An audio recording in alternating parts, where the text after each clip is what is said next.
Toot toot, everyone. Hi, welcome. I hope the volume's good. It's always a tough battle. Let me know.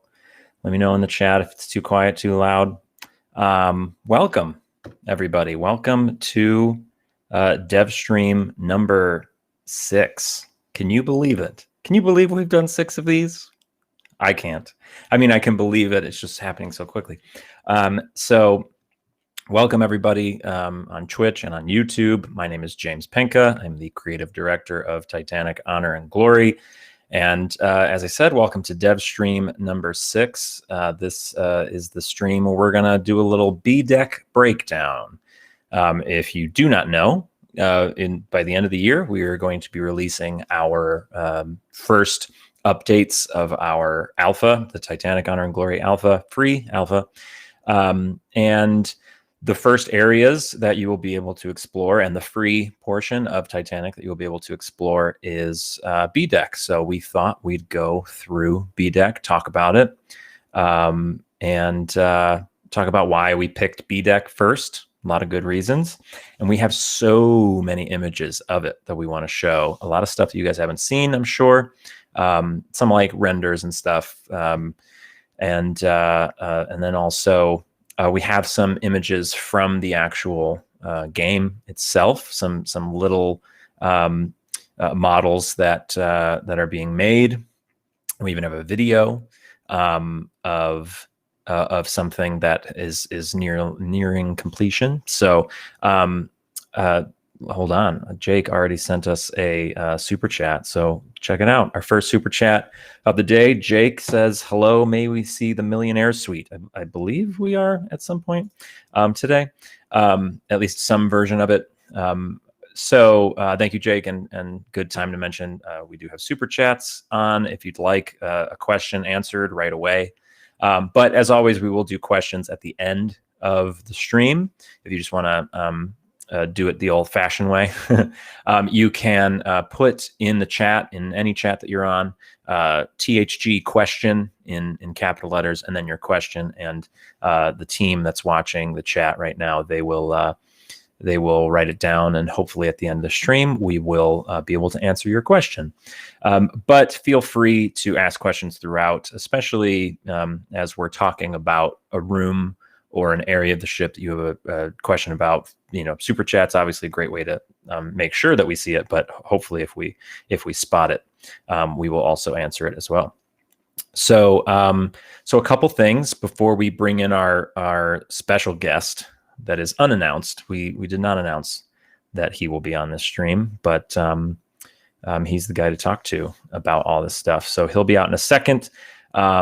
Dean Cuthbert says, toot toot, young man. Everybody's saying toot toot. That's great. Had no idea that would take on a life of its own.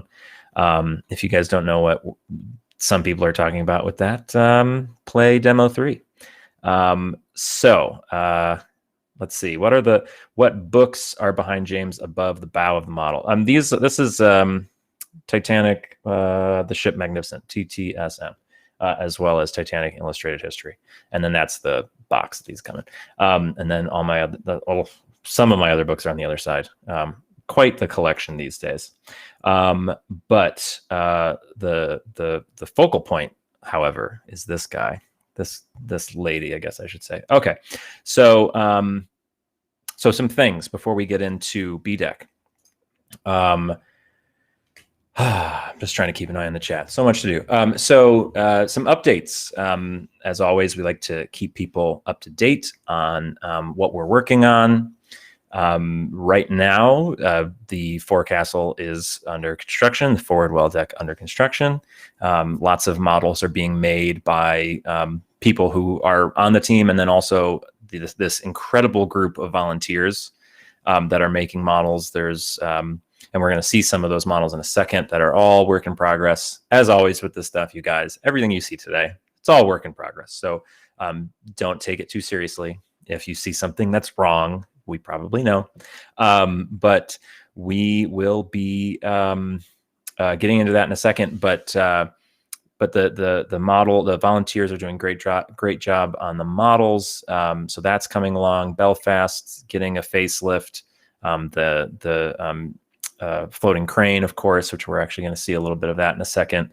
And then, gosh, our website is still being finished up. It looks incredible. If you guys have seen it, the website as it is, obviously that some of the tabs I'll say coming soon, because Andy Kane, our incredible website tech guy, our website designer, he's doing an incredible job putting together this website. The store is up at the moment in certain countries. I believe it's like US, Australia, I think Jamaica or something, and maybe Canada. I forget, but there's a select few countries where the store is up and running.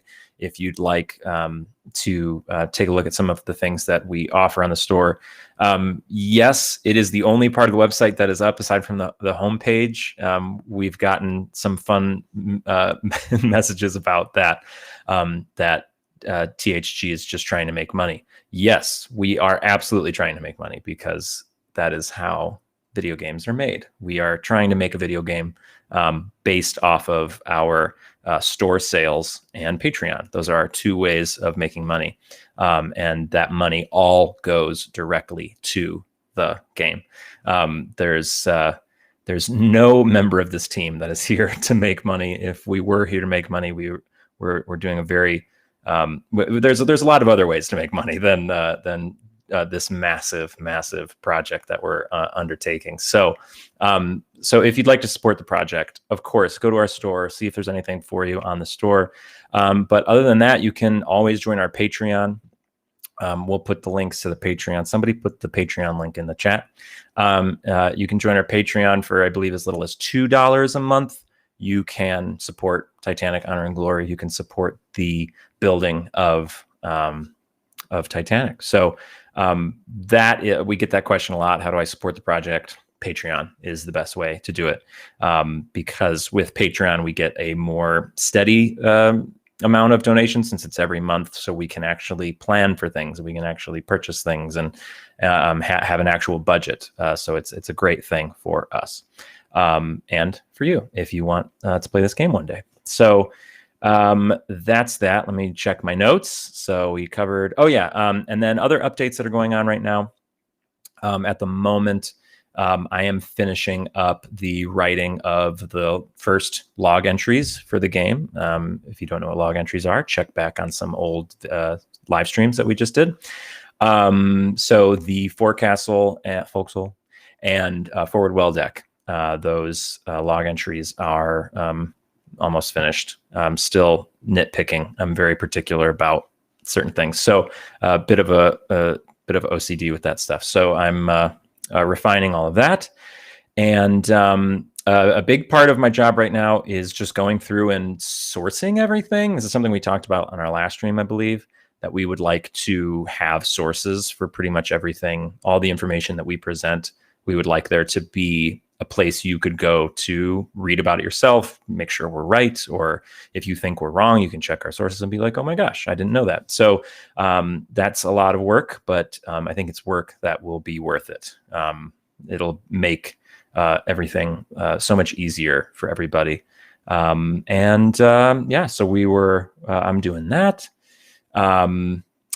Some things to be aware of. If you volunteered, if you applied to be a volunteer through our program that we had a couple months ago now, but you never heard anything from us, please check your spam folders, double check your emails, because we did send an email to everybody who applied, even if it was a thank you so much, we will be in touch, keep working on it, keep getting better, and apply next time, that sort of thing. So we did send, everybody got an email. So if you're still hoping to hear from us, check your spam.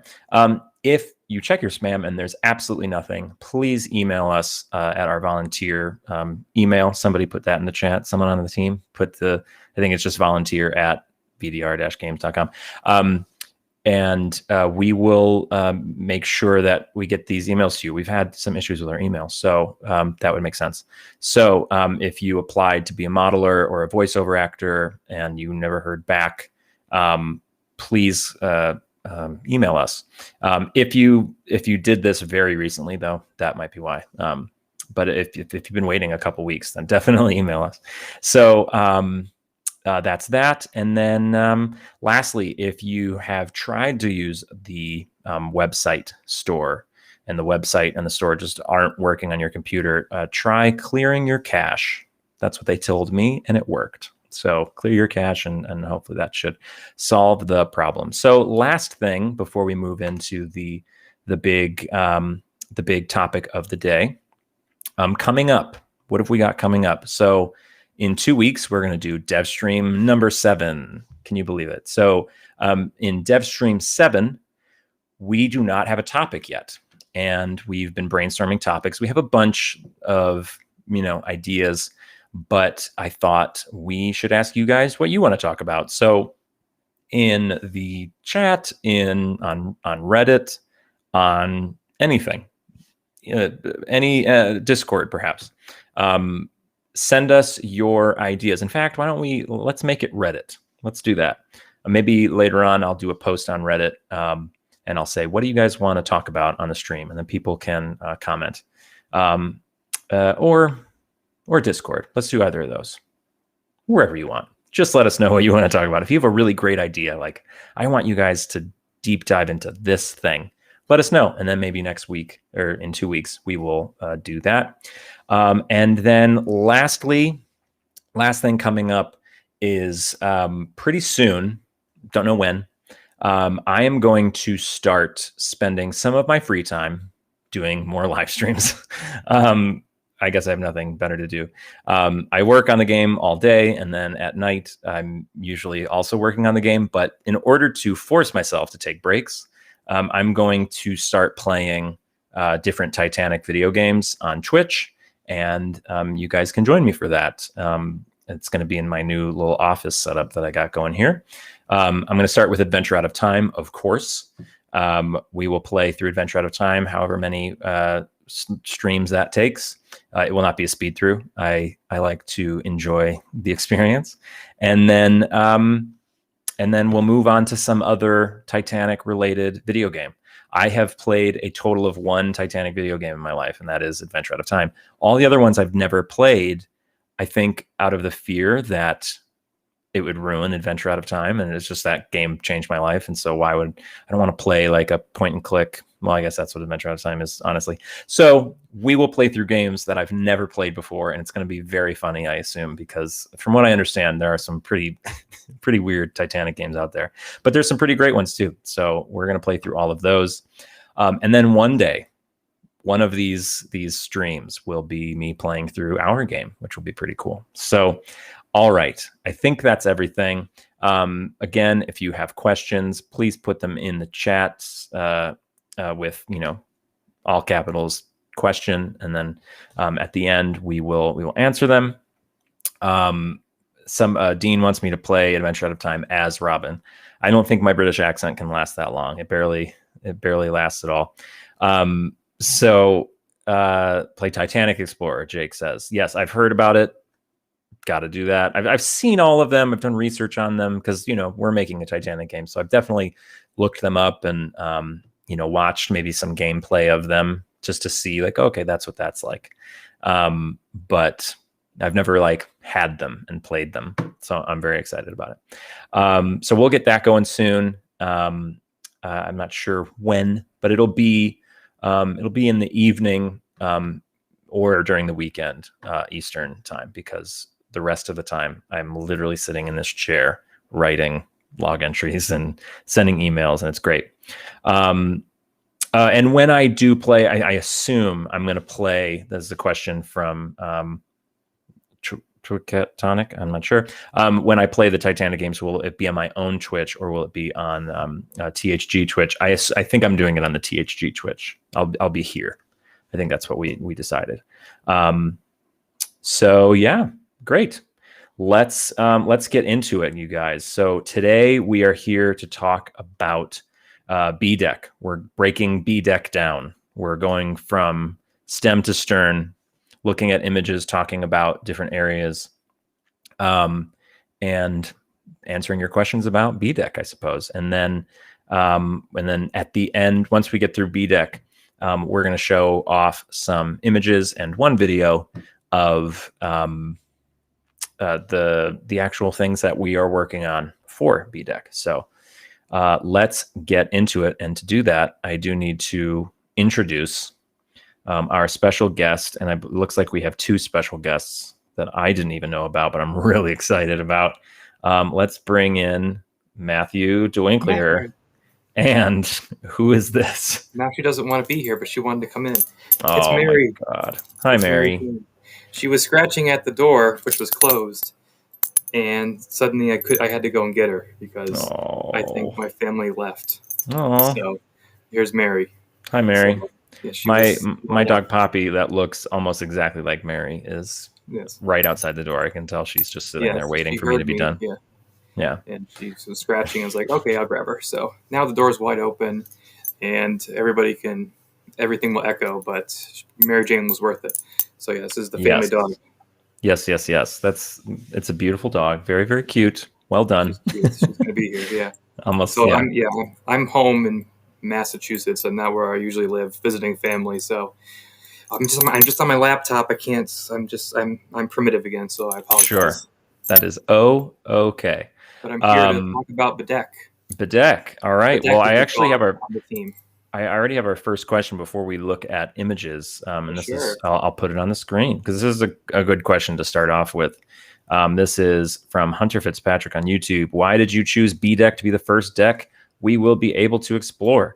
And I feel like the easiest answer is, I feel at least, I forget who picked it. I want to say Dominik it was Dominik's idea. Dominik Hecker, our art and technical director.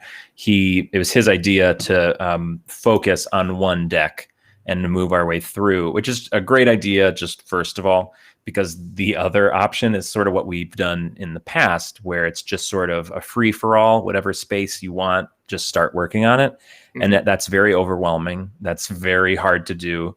But by limiting ourselves to B deck and just starting at the front and moving our way back, we can focus our resources and our manpower and women power on this one area. And then we can move on from B deck. But I think the reason B deck was picked, at least this is a good reason, whether Dominik intended it or not. It's just the most, I would say, diverse deck to start with. You have exteriors and interiors. That's great. And we wanted that for sure. We wanted exteriors and interiors, and the only decks you can have that on are, I suppose, boat A, B, and C. That's really it. So if you're only choosing between those, the exteriors of C deck is really just a well deck. And if you do B deck, you can do the well deck also. So it's perfect. And then A, and it doesn't really have any exterior, like it does, but not very much. And the boat deck is crazy complicated and mostly exteriors, very few interiors. So B deck was just a good mix.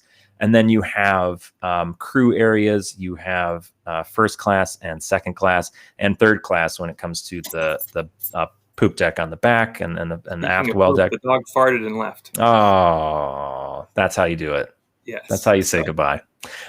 So yeah. I spring everybody, but yeah. So yeah, it's just a very diverse deck to start with. In the interior of first class, there's tons and tons of different period suites, which we'll get to. So one of the biggest points that Dominik made, which I definitely agree with, is it's a good way for us to test our abilities and see how fast we're going to be able to punch through these different suites. Right. There's lots of moldings and carvings and textures, and there's a plethora of different chairs. There's like 8 different chairs in every sitting room, and then you have like 3 different types of chairs in every cabin. So it's not just like it's the lower decks where it's going to be copy and paste cabin after cabin. So right. We're going to be the largest part of what we're going to talk about today is going to be the period cabins. So right. That's probably there's lots of reasons for it. Yeah. And then also in that regard, by having such a diverse assortment of a deck, what's so great is it covers so much of the ship in this copy and paste idea, where If you start with the lower decks and it's copy and paste, like Matt said, and it's there's lots of similar areas. Every time you add a deck, if you started from the bottom, for example, you're making new stuff. But by doing B deck, we're going to create so many different things because it's such a diverse area that it will make moving on to other areas easier. We do some first class spaces. So when you move on from first class, there's other first class spaces you've already done some, and same with second, same with third. So it's a solid strategy. From Dominik. There's also kitchens. I know I just read are there like machinery spaces a little bit, not as much. That's the one thing that B deck kind of lacks. There's some hoist gear in the in the galley for the restaurant, but there's no big engine rooms. That we stay away from that until the last thing. Right. So yeah. But the forecastle deck, as I am discovering, quite a lot of machinery on deck. Not quite in the like steam engine aspect. I mean, the Windlass is powered by a steam engine, but that engine is below it on C deck. So not so much the engine, but there is quite a lot of mechanics involved. In fact, I've been thinking about it. Derek Verveer, our lead programmer, he's tasked with at some point, whether it's for the initial release or at some point during the free alpha, as we add more and more animation to the forecastle deck in certain areas. We want things to move that should move. Doors should open, windows should open, engines should run, that sort of thing. The forecastle deck is very complicated. It might be, I've been trying to imagine, obviously the engine room would probably top it. There's so much going on in the engine room, but when you think about all the hallways and rooms of Titanic, it's mostly lamps, lights, seats, maybe a bookcase, a sink, a toilet, that sort of thing. But the forecastle deck, almost everything moves and everything has something that would be animated. So the forecastle will be very interesting to start off with because there's going to be a lot to do. To clarify, yes, so we have a question. So the free alpha will be B deck plus what we have now. The free alpha will be just B deck. What you have now is already free. I guess you could consider it that way. We already have demo 3 out, and you can feel free to explore that. But the this new standard of visuals that we are going for will be B deck from stem to stern, including the 2 forward well decks, or the 2 well decks forward and aft. And then once we move on from B deck, the free alpha will end. It will remain free for, the B deck. You can explore B deck forever. But to move on to other areas, there will be a paid aspect to it. That being, you can either purchase a copy of the game, or you can support us on Patreon. And if you do that, you get all the updates early. So, but that is those are topics that we can talk about later if people are confused. It's a little confusing, but it makes sense. I promise. So yeah, let's look at our first image. And sorry, let's start taking a tour. Yeah, let's take a tour of B deck. I will attempt to keep us moving if we end up talking too much, because we do have a lot of images to get through, and I'm sure you guys will have lots of questions at the end. So let's do it. Let me get rid of that question. And it will release. Well done, Sapphire Fox. Q4. That's our aim, which is October 1st to December 31st. So yes, let's take a look. Let me pull this up. Let's put us in the bottom. Okay, so this is our first image. This is an image of Titanic, the actual Titanic, from the forecastle deck. This is in Southampton, and this will be our first area of the ship that we will be releasing. So for those who don't know, forecastle deck is mostly where all the it's mostly a crew space, the breakwater that you can see right at the bottom of the image. Aft of that, passengers could stand and mingle, but forward of it was crew only. So no a very famous scene in the 1997 movie would never have happened. But forward of that breakwater is lots of the mechanics I was talking about, the windlass that raises and lowers the anchors, and then all the other machinery for docking and mooring and moving the ship around when it's in a dock. Matt, any thoughts on this image? So, I mean, this is going to be a fun area, because all these things are movable, as you've said already, which makes it so complicated. Mm-hmm. So you see the crane there. We want to be able to make it so that you can move that crane from its position where it's at right now and just lower it up and down, move cargo and such. And one of the fun things that we're discussing as a team is the status of what the ship will be in at a certain point in time, because we're releasing B deck in stages from the forecastle, well deck, cabins, grand staircase, working your way from the front of the bow all the way to the stern. So what is the rest of the ship going to look like until we get to that complete B deck?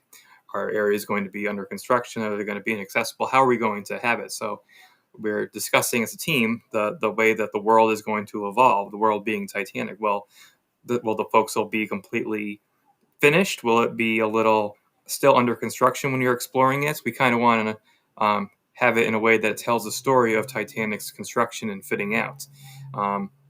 So you're not going to see possibly a completely finished Titanic when we release the beginning of the alpha, but it will be complete in a sense that we're ready to give it to you, but it will still tell a story about how Titanic's fitting out and construction went along, which we think will be pretty interesting. And this is the very first place where you're going to get that taste of it.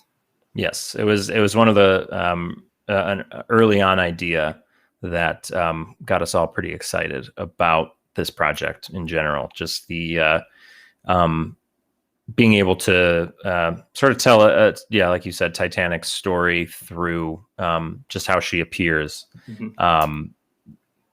Because she is under construction in game, but she's also under construction in game. So awesome.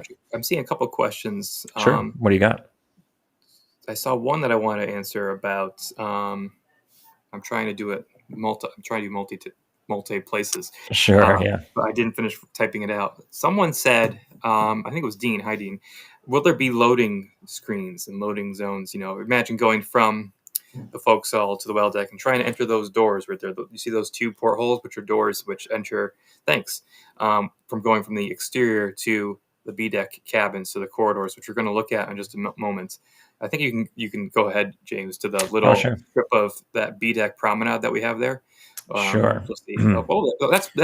That's kind of like what the construction would look like in the well deck of right. Olympic, of course. So you can see how the ship would be fitting out. This is before she's even launched, I believe, because you can see the aero gantry above her.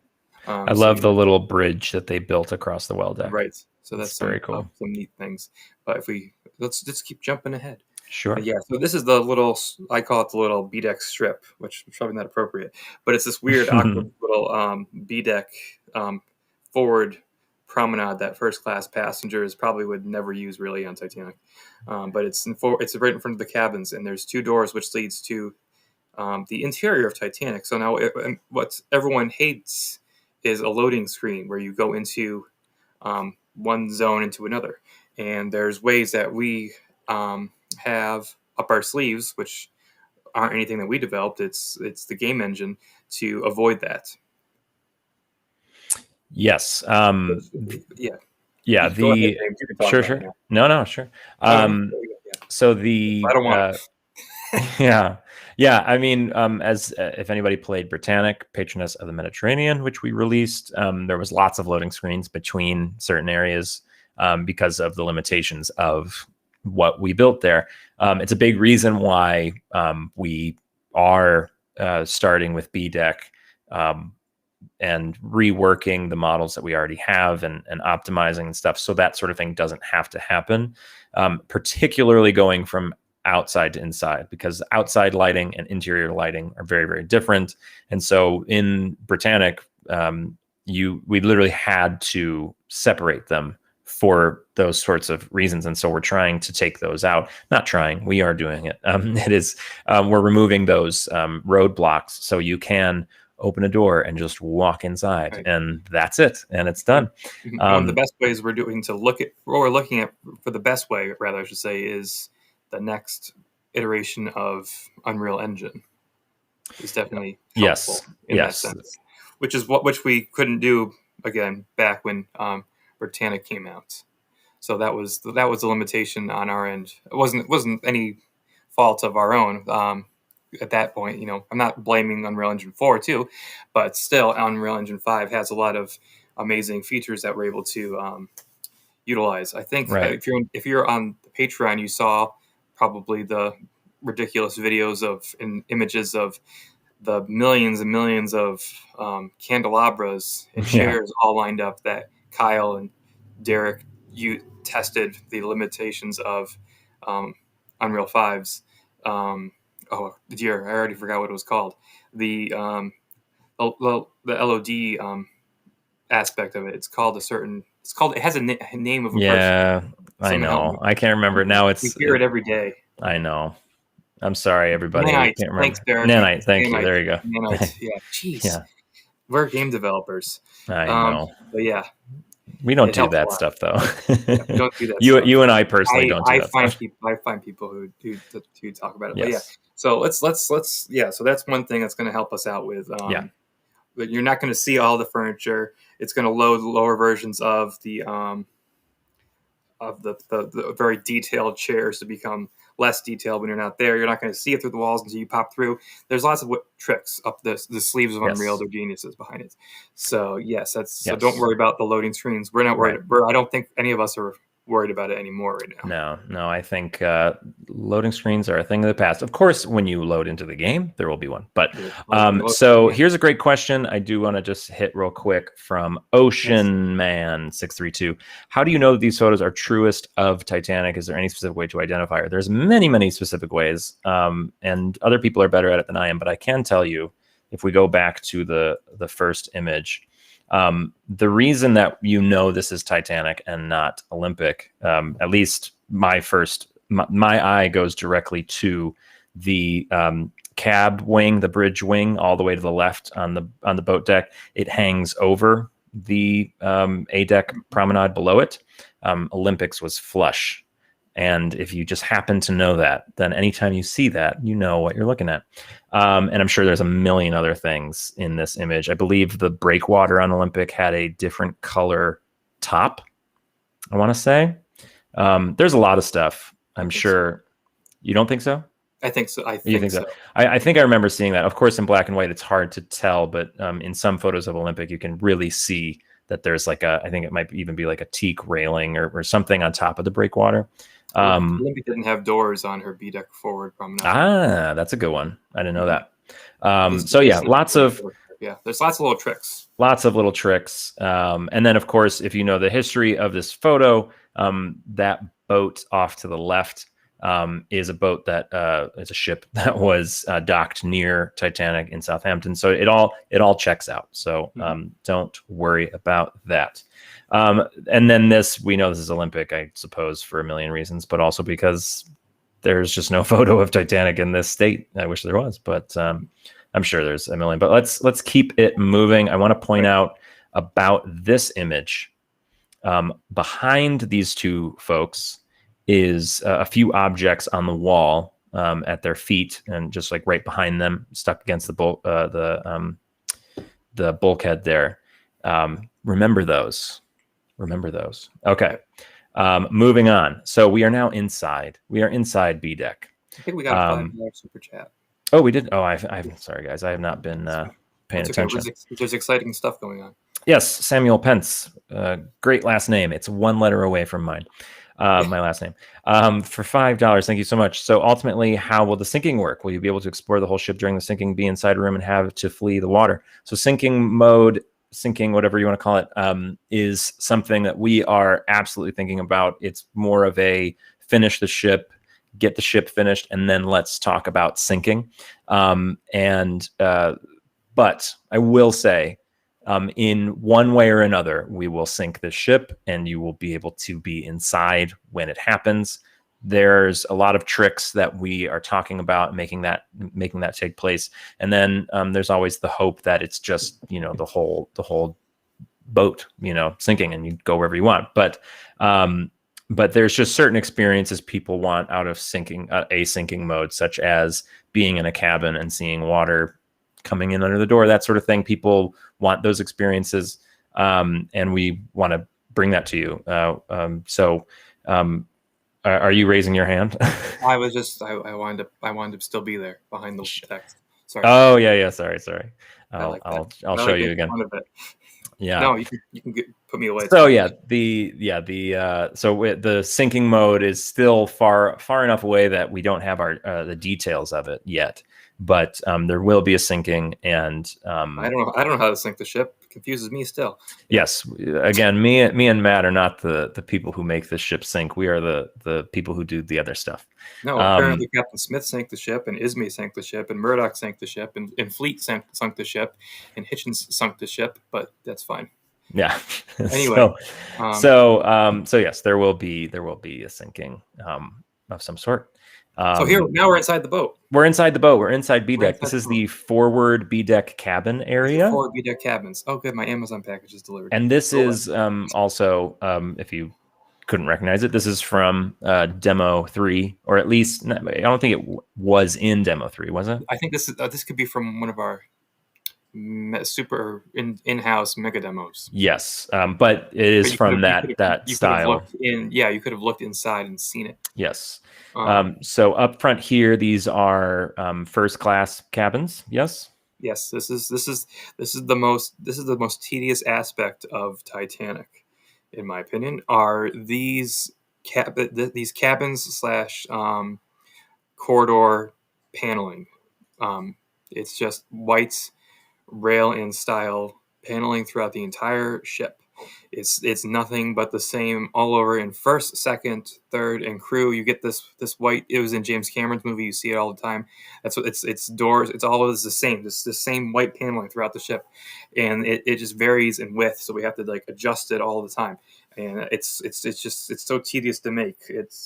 Someone help me. It's just ridiculous. But yeah, you're gonna see a lot of this in the ship. You're just gonna walk around it, and you're gonna get lost in a maze worth of this paneling. Yeah, absolutely. I'm noticing these little windows on the top of the walls. That's neat. You're gonna discover a little. I mean, every once in a while, the paneling is broken up by aspects like that and set dressings. Like you'll see fuse boxes and random switches and signage, which I love having because it brings the ship to life a bit. But those right there, you'll find windows for interior cabins and little vents at the bottom of the paneling for airflow and such. So interior cabins for first class had these. I don't think I have an image of it in here, but they're windows which can they pivot, so they go in and out, so they can open up in a way. They also have probably there's obviously no photographs of this on Titanic or Olympic, where we get all this information from other ships, but there's a curtain in there too for some privacy. But yeah, the interior cabins needed ventilation and lighting, so this was a way of they did it on these ships. So let's move on to an actual drawing of a cabin. It's not yet. Let's talk about bathrooms, shall we? Let's do it. Let's talk about bathrooms. So this is, we have artifacts from the Olympic. Oh my God, I just said the Olympic. From Olympic, and this is one of them. This is other areas inside the cabin zones are first class bathrooms and second class bathrooms and even third class bathrooms. And this is something that you'll see all over the place. Are in the bathroom WC stalls or the water closet stalls you'll see it today in places are little locks which tell you if the water closet is occupied or empty. But back then, and it's also a UK thing, it's vacant or engaged. So once you close and lock it, this little flap, that little metal sheath that's below engaged will twist and turn and let you know that it's engaged or vacant. And this is good because in every area of cabins, first class and second class, throughout the ship, and there's many blocks of cabins. There's sections of bathrooms, lavatories for the passengers, because Titanic didn't have private baths for every cabin, not even in first class. So we have large sections of bathrooms to also fill out and throughout all of B deck and all of the other decks too. So these basic cabins and bathrooms, if you go to the next picture, James, I think it's a bathroom. We have to, once we finish them and finish the props, finish the furniture, finish the fittings, finish the light fixtures in these basic cabins and basic bathrooms, we'll have them for every single deck. We already have a version of them now. I already have had them for a very long time. You've seen some of the basic fittings in Demo 3. Thomas Andrews and Father Brown's cabin off the aft grand staircase has a lot of the basic cabin fittings. It's just in a different suite. When it comes to like the wardrobes and the beds, they are able to be used throughout the entire first class and in some parts second class even. So right here you have one of the this is not Titanic or Olympic, but it's a different Harlan Wolff built ship. You'll notice the famous pool tiles right there that are sold online, the infamous or famous Olympic pool tiles right from the pool, but they were used on other ships, and they're mostly probably from bathrooms. But you can see that this is a shower tub combination.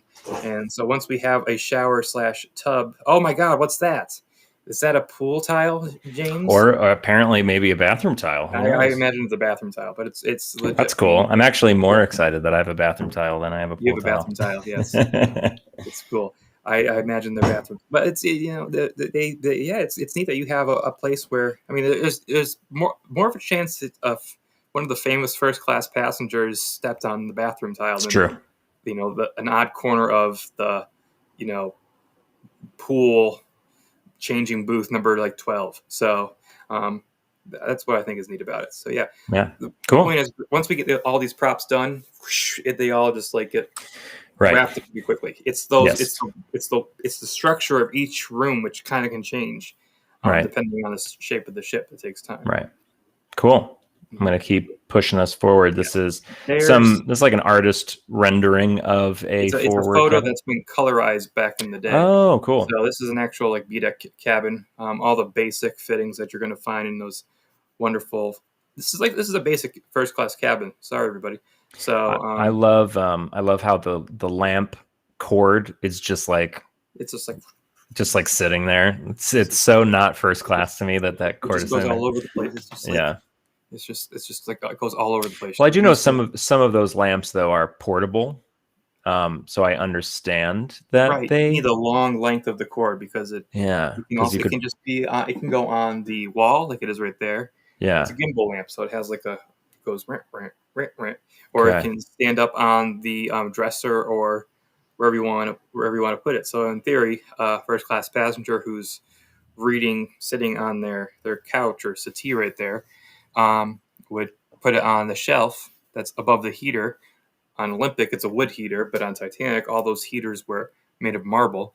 Would put it on the heater, but the only plug in the room for this solo cabin, one berth cabin, would be by the bed, and they need a long cord to reach. This is one of those. Cool. This is a thing that's back in the Edwardian age where they. The wiring has improved a bit, but it's still a scary thing in my opinion. Yeah, absolutely. What do we got here? I've never seen this image before. It's a doctor on another Harlan Wolff built ship. Oh, cool. But it's showing some of the main thing about here. This is Belgian land. There's some windows feature here, and some here. Look at there's those tiles that are from Olympic used on a different ship. There's some. The windows here are the windows used all over B-deck. I wanted to show some other features here that we're going to. Belgian Lynn is a lovely, lovely ship. But there's more features here that we're taking from this ship and putting into a Titanic. So it's nice to see life put into these ships. Usually we just see empty rooms with no passengers ever in them, never using them at all. And here we actually have a member of the crew, a ship's doctor. You can imagine if this was Dr. O'Loughlin sitting in his quarters, which would be just identical to this, unfortunately on C deck. Sorry, everybody, but you could see him sitting at his desk, leaning back, taking a picture, wearing the same outfit, ready to go to dinner down in the dining saloon. And then Derek, our lead programmer, says that chair looks familiar, and it does. It looks like third. It looks like I've seen it in something we've done. Is it third class? Well, I mean, I guess it's pretty fancy. But we've got some a car there's a school bus. Yes. Oh yeah, there's a screen on the windows, which for privacy's sake, it's a wooden screen which you push down, because his cabin on Belgian looked over a enclosed promenade deck. Cool. Basically like the B deck, B deck cabins on Olympic.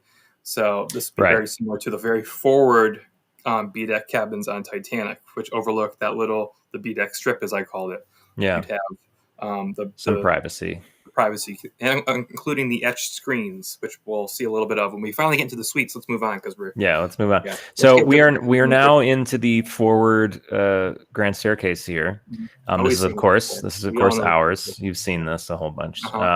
This might be kind of new to people, because this was not in demo 3, but it was modeled in there. Right? Yeah, I'm pretty sure, because I think if you could get inside, you just fall out the outside, because you could just go through the wall. But yeah, I'm sorry, I keep kicking the microphone. But yeah, really, really nice little entranceway. Talk about this subtly watermarked I needed to image. protect it, but I wanted to show it. So yeah.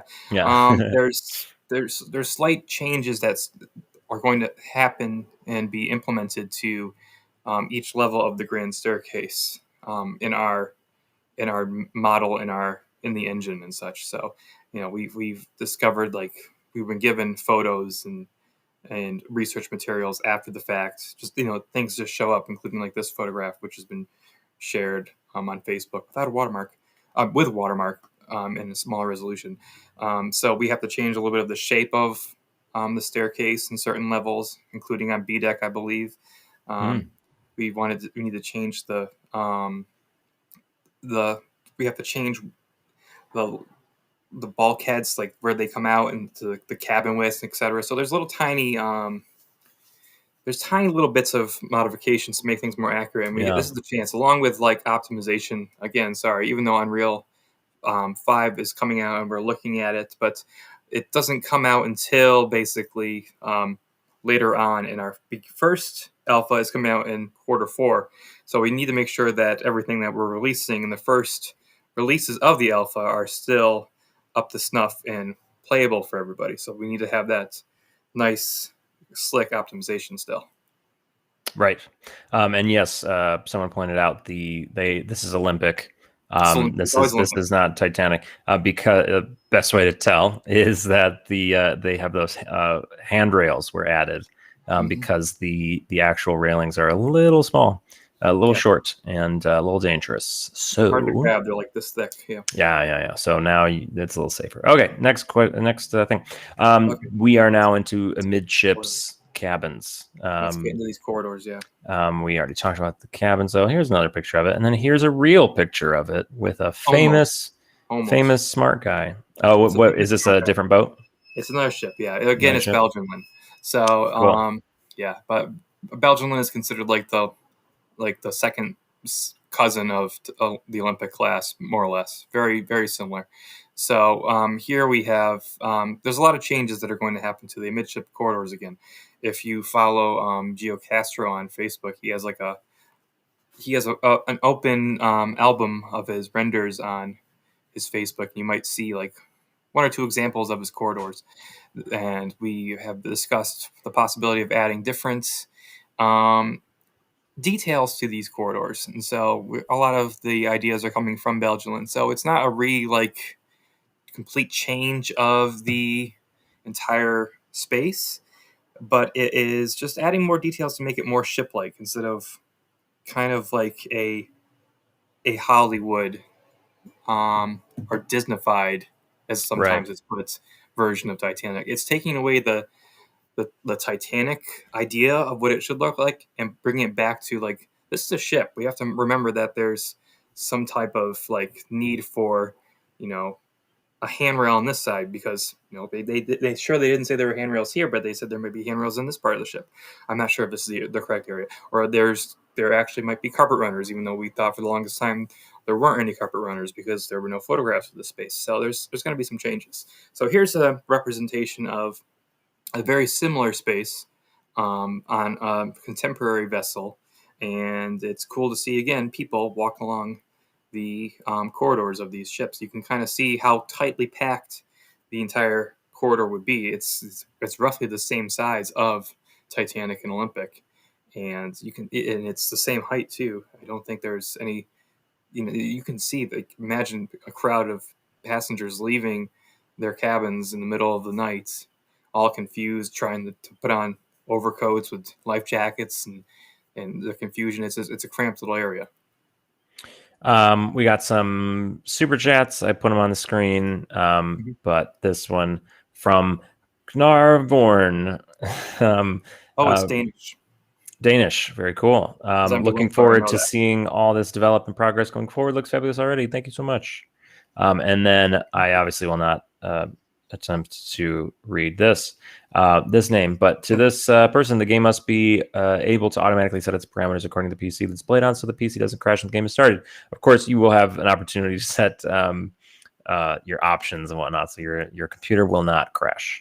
Of course, yes. Yes. At least not when you start it up. If you don't have a computer that can handle a video game of this size, it may happen if you press play, but it certainly won't just happen when you open the game. Right. We have discussions about this, and we understand there's going to have to be like some like PC standard. Everyone, there's there's suggested recommendations for your PC, and if you have a computer below that, well, sorry guys. Yes, but we're going to do our best to make it as accessible for everybody, so you don't have to have a massive transformer in your house just to play it. But also we will not be able to play this on a toaster. So yes, keep that in mind. We have a new image of a cabin. We've seen this picture a lot. It's a very famous picture. It's a picture of B-64. Maybe we'll see a version of it in a little bit. But let's keep moving. Because we've seen this picture. There's quite a few images. Is this the same? B-58 before. Look at all this. How so many cabins. It's almost how like there's all this information. I mean, this is C deck, but there's still so many of these cabins. Yes, lots of staterooms on top of staterooms. Cabins upon cabins upon cabins. Another image. We've seen this. This is Titanic as well. That's a modern Dutch. I don't know which one that is. I forget. It's a B. Okay, now we're in the sitting room. Here we go. B-51. It's Titanic again. Yes, it's beautiful. Not to be confused with like John Adams. This guy's his own. This guy's own style. This is not John. This is not Quincy Adams either. So yes. Yes. All right, moving forward. We got another style of cabin. I know this one. It's B-40. It's okay on Olympic though. What is it on Titanic? Oh, I don't know. I'm sorry. This is Cal's cabin. I don't mean to disappoint people. I do know a great deal about this ship. Spent my whole life reading about it. I do not know the cabin numbers just by looking at the cabin. It's very difficult. I'm going to get confused when it gets to the French. Oh, yes. Speak of the devil. Yes, I don't know. Oh, that's Louis the 15th. Okay. In gray. More like a palace than a ship. It's a palace because it's Louis the 15th. Very cool. Yeah. Don't worry, we're showing you guys the drawings and all this stuff. We got a point to this. Yeah, there will be something much more interesting. This is where the drawing happened. Where the what? This is the drawing. A famous drawing. Moving on. Yes. So is this like another? I mean, it looks like a drawing, but is this a colorized photo? Colorized, and this is the most basic suites style on Titanic, known as Harlan and Wolff style B. It's actually a modern style. This is it's very clean lines, open, the beds came in a couple different varieties, but this is their this is what they considered modern and fresh. So it looks comfortable for me. But many of the same cabin furniture pieces are used again, as you can tell. We have the same dresser, the same wardrobe, and a lot of the same pieces of sitting apparati are used throughout all the cabins too. Yeah. So we're gonna see some of our references for chairs in a little bit. Yes, we will. In a moment or two. Oh, and then we get these guys. One of Then these. we get Georgian, which is just a mess. No offense to anybody named George, but yeah, this is a Georgian cabin. And here, see, this is why B-Deck was one of the reasons why I like how B-Deck was picked, because you have the two ends of the spectrum. You have a cabin such as this one, a Harlan Wolf style B, modern, with these clean lines, just moldings made of just nothing of this. And then you have garlands of fruits and flowers and so many different types of carvings along the beds. I prefer this one. I prefer that one too, but I like looking. This is a little crazy. I've seen what Gio's made of this one, and it looks pretty nice. Yeah. So we'll get to that. Moving forward, we'll speed through these guys. We've seen this picture. Everyone loves the old Dutch. Yeah, there's a bunch of them. Dutch, so yeah, that's my grandfather's nickname. So yeah. Okay, here's something interesting. What's this? I like seeing people in these ships. So it's the Whitneys. Oh wait, no, it's the Stones. It's the Stones. But they're in cabin B50. It's the equivalent of Titanic's B52. So it's just nice to see some of them in, living the life in Olympic cabins. They're not just these empty shells of a room with furniture. They're not just museum pieces. They were lived in. So this is just an example of that. And along with the next photo of somebody's grandma sitting in the chair in another style of cabin, which is known as which is another Louis XV style, or the French style cabin.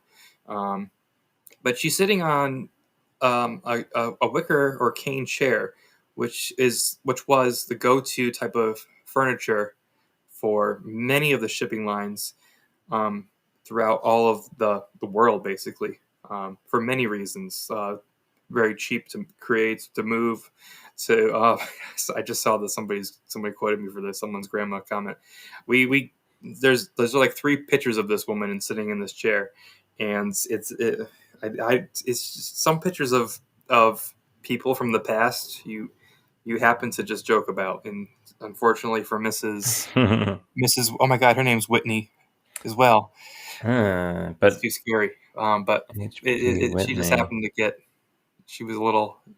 Anyway, but cane furniture. Let's move on to it. It amazes me that like this woman has no idea, or in this photo, she has no idea that she's going to be in a live stream.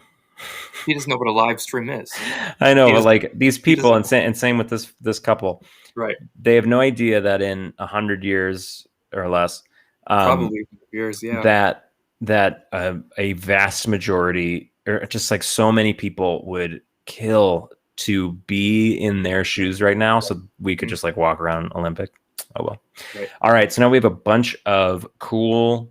How do we know these things? Yes, yeah, exactly. These are some examples of like research that we do, images that we come across, so we can model this stuff in game. Yes.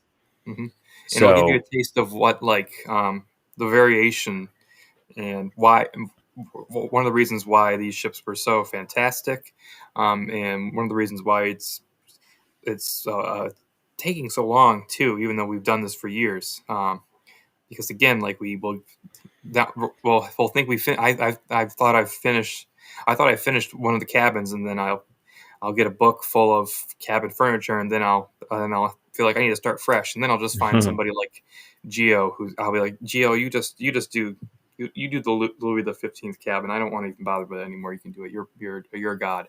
So we'll get to his renders in a little bit. But yes. Yeah. So here's an empire. Here's basically this could be Bruce Ismay's bed, more or less, on Titanic.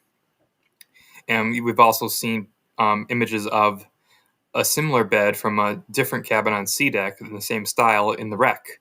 So we can match it to this drawing. We can see it in the illustration of the room, and we can see it in a little bit of the photograph of the room as well on Olympic. So we know that it was on Titanic. We know that they actually used it. We have a record of it in an auction catalog. We can cross-check it all over the place.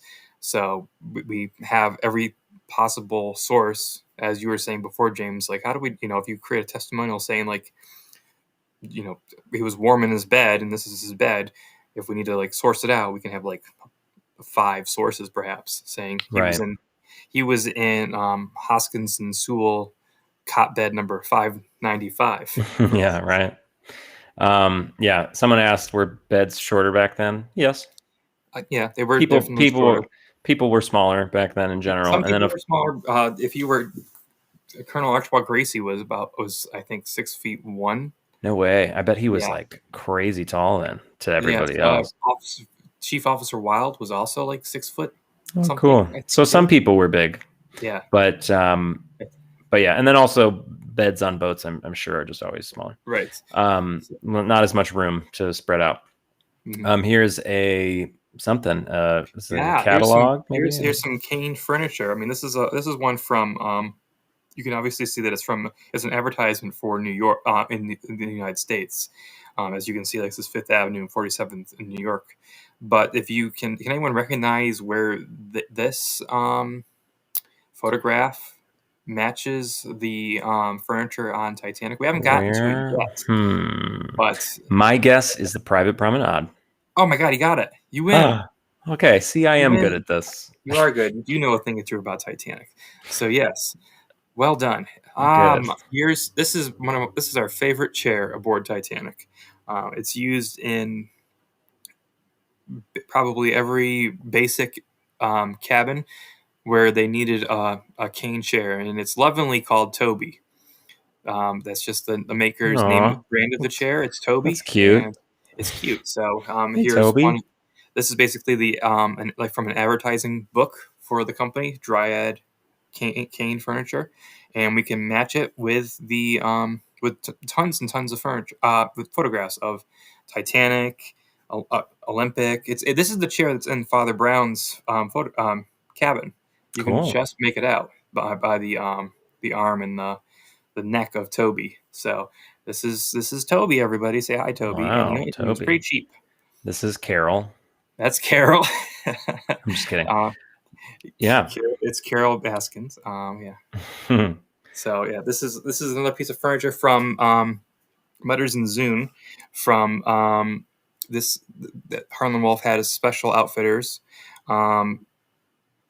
outfit a couple about 3, 6, 9, 12 cabins. I had to do a little count in my head real quick on B and C deck, and this was a chair from the. Oh dear, it's one of those styles. I think it's one of the Dutch ones. I think. I wish I could remember off the top of my head. We'll see. And one of our researchers and historical art directors, Nico Mergera, went to their archive and took photographs of what they had based on their receipts to Titanic and Olympic and Harlan and Wolff and of other ships, and including their photographs of their cane furniture. So now we are able to match up their drawings of unique furniture that they were going to give to Titanic, which was different than Olympic. So I know we're talking about B deck, but on D deck below, in the reception room, there are a couple of different tables which we have to create for the reception room that were going to be just for Titanic, because they enlarged the reception room. They needed more tables, and some of the table designs were different. When it comes to legs, they had like a weird swirl underneath as the support structure, and we were only able to find that out because Nicholas went to the archive. So that's pretty cool. And I believe crazy from there. Yeah, crazy the amount of work. Yes, and of course we also look for modern examples, or possibly auction houses that are selling a very close similar pieces. So these chairs, I'm not sure, Geo Castro again. We have two historical art directors, because they're both geniuses at what they do for the interiors of the ship. I believe he found these chairs, which are very similar, or are Olympics chairs in her B-51 sitting room, the Atom style. Like I said before, there's like 9 chair types for each sitting room, and so good guess, you did it. There's a chair with arms and a chair without arms, and you'll see them around the table in the center, and these are matched just with a different type of fabric upholstered. So here's a good example of that. All right, moving on. I'm excited to see some more of B-51. Here is basically the etched glass screen, privacy screen for B-51. How do we have this? This is so specific. The design of a privacy screen in only a few cabins. In only that cabin, and this is the only one. So how do we have this? Because we were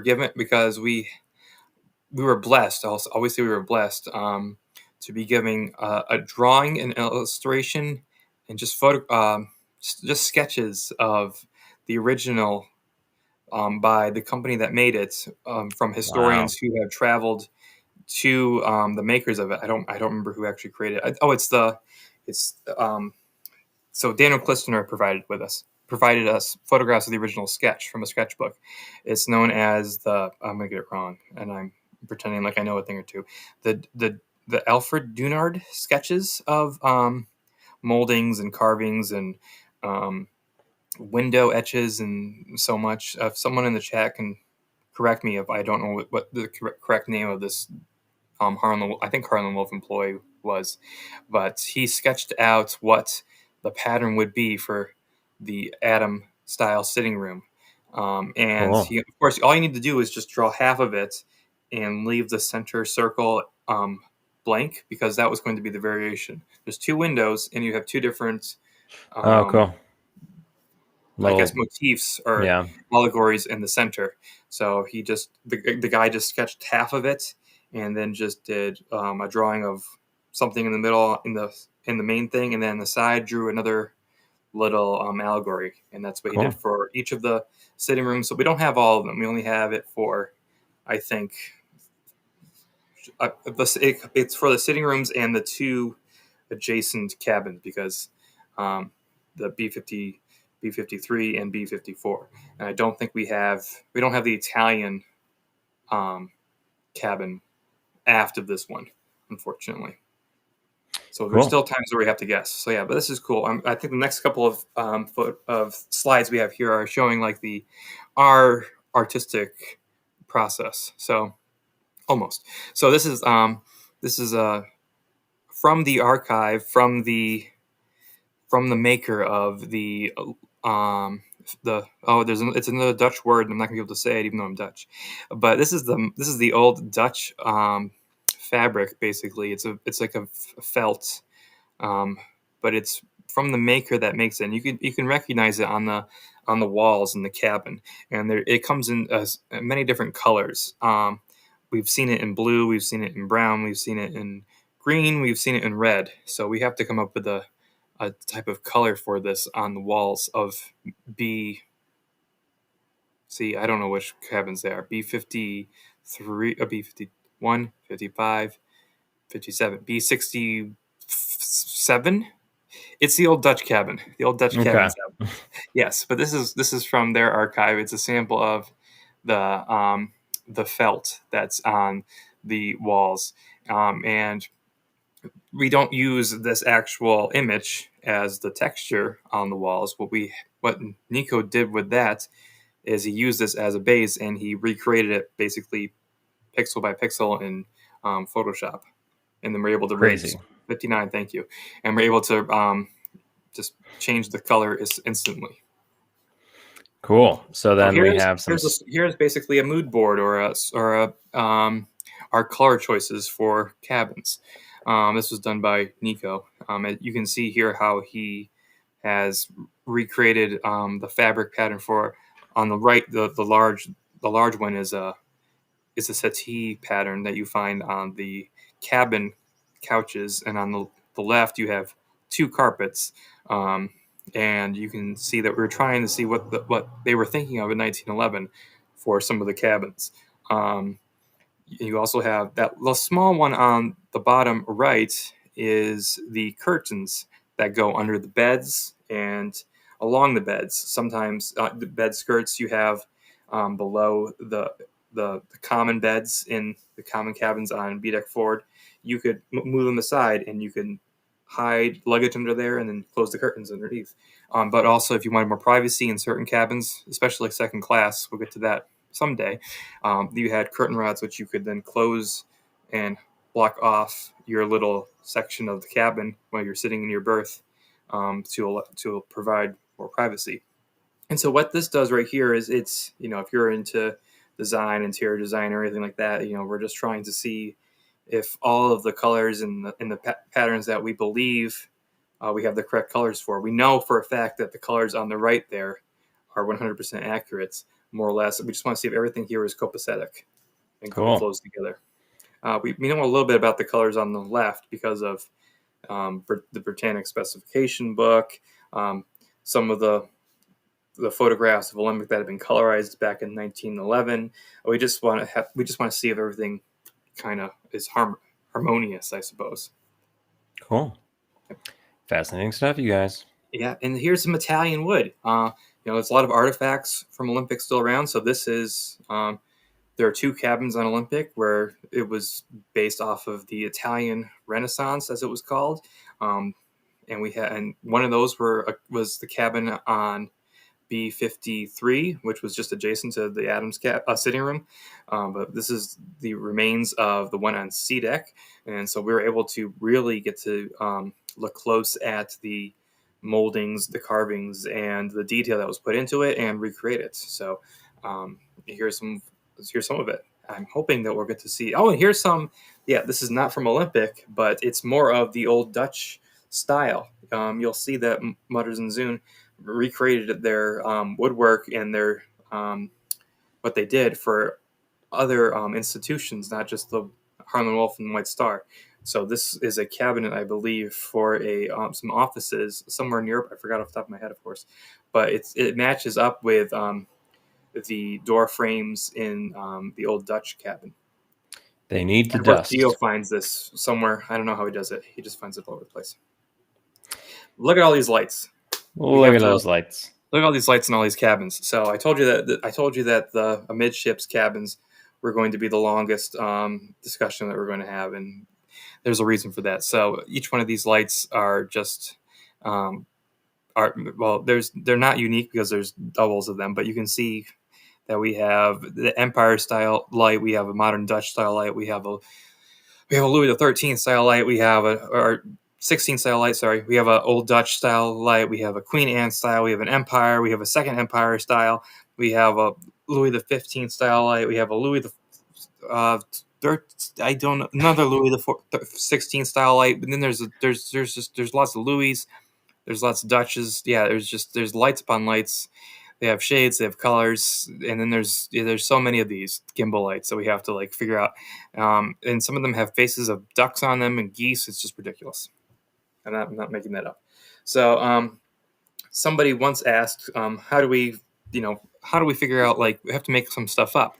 How do we see parts of the room that aren't there? Here's what Gio made once when he was modeling rooms you're about to see. There's little bits and pieces of a window frame from this French cabin or this Louis XV style cabin. He's basically modeling the B56, more famously known as Rose's cabin. Parts of it survive from Britannic. We have examples of it from a photograph taken of a steward on Olympic, and we have some of from I think Majestic. I'm not sure. And then we have more examples of similar paneling that survived from I believe just Olympic, and he puts it all together, examines it, crosses the T's, does a whole cop inspector connecting the pins together with what ropes, and then he goes into his process of modeling it, and then we get to the final results eventually. Cool. Which we might get into soon. So here's some furniture. Here's furniture. Let's get to the actual there we go. bits and pieces. So here's Louis the 15th in gray. I know it's C deck, but I believe there's still Louis the 15th in gray on B deck. If I'm wrong, I'll quit the project. Oh boy. You can see, no. You can, yes. So this is the beginning of Geo's work. Geo models, and then he renders it, so we can all say, yeah, it's pretty, it's good. Let's get ready to go. And then we're going to eventually make sure to clean up those models. And then when we get up to that point in the process, we're going to obviously put them into the engine, clean them up. Thank you for putting that in there. And they're going to be released after at a certain time in the releasing schedule. So yes, Dean made a very funny joke. NPC ! That is that is not an NPC. It's a very good joke though. Yes. That is not an NPC. These are, just so people understand, these are renders. Mm-hmm. These are not. This is just to see. This is sort of similar to an architect's rendering of a building that has yet to be built. Although this is further along. Right. It's a pre-visualization. That is right. But like the models are done and whatnot. But like a lot of work still needs to take place before any of these. I know to us laymen's like myself, who doesn't design video game, doesn't sit here and make this stuff. This all looks completely finished and it looks gorgeous. It is not finished. It's still quite a ways away. It's especially going to help the everybody in Unreal in the programming side. We can't always just hold their hands and say oh, you need to turn the lights down a little bit, or you need to make that light a little bit more yellow, for instance.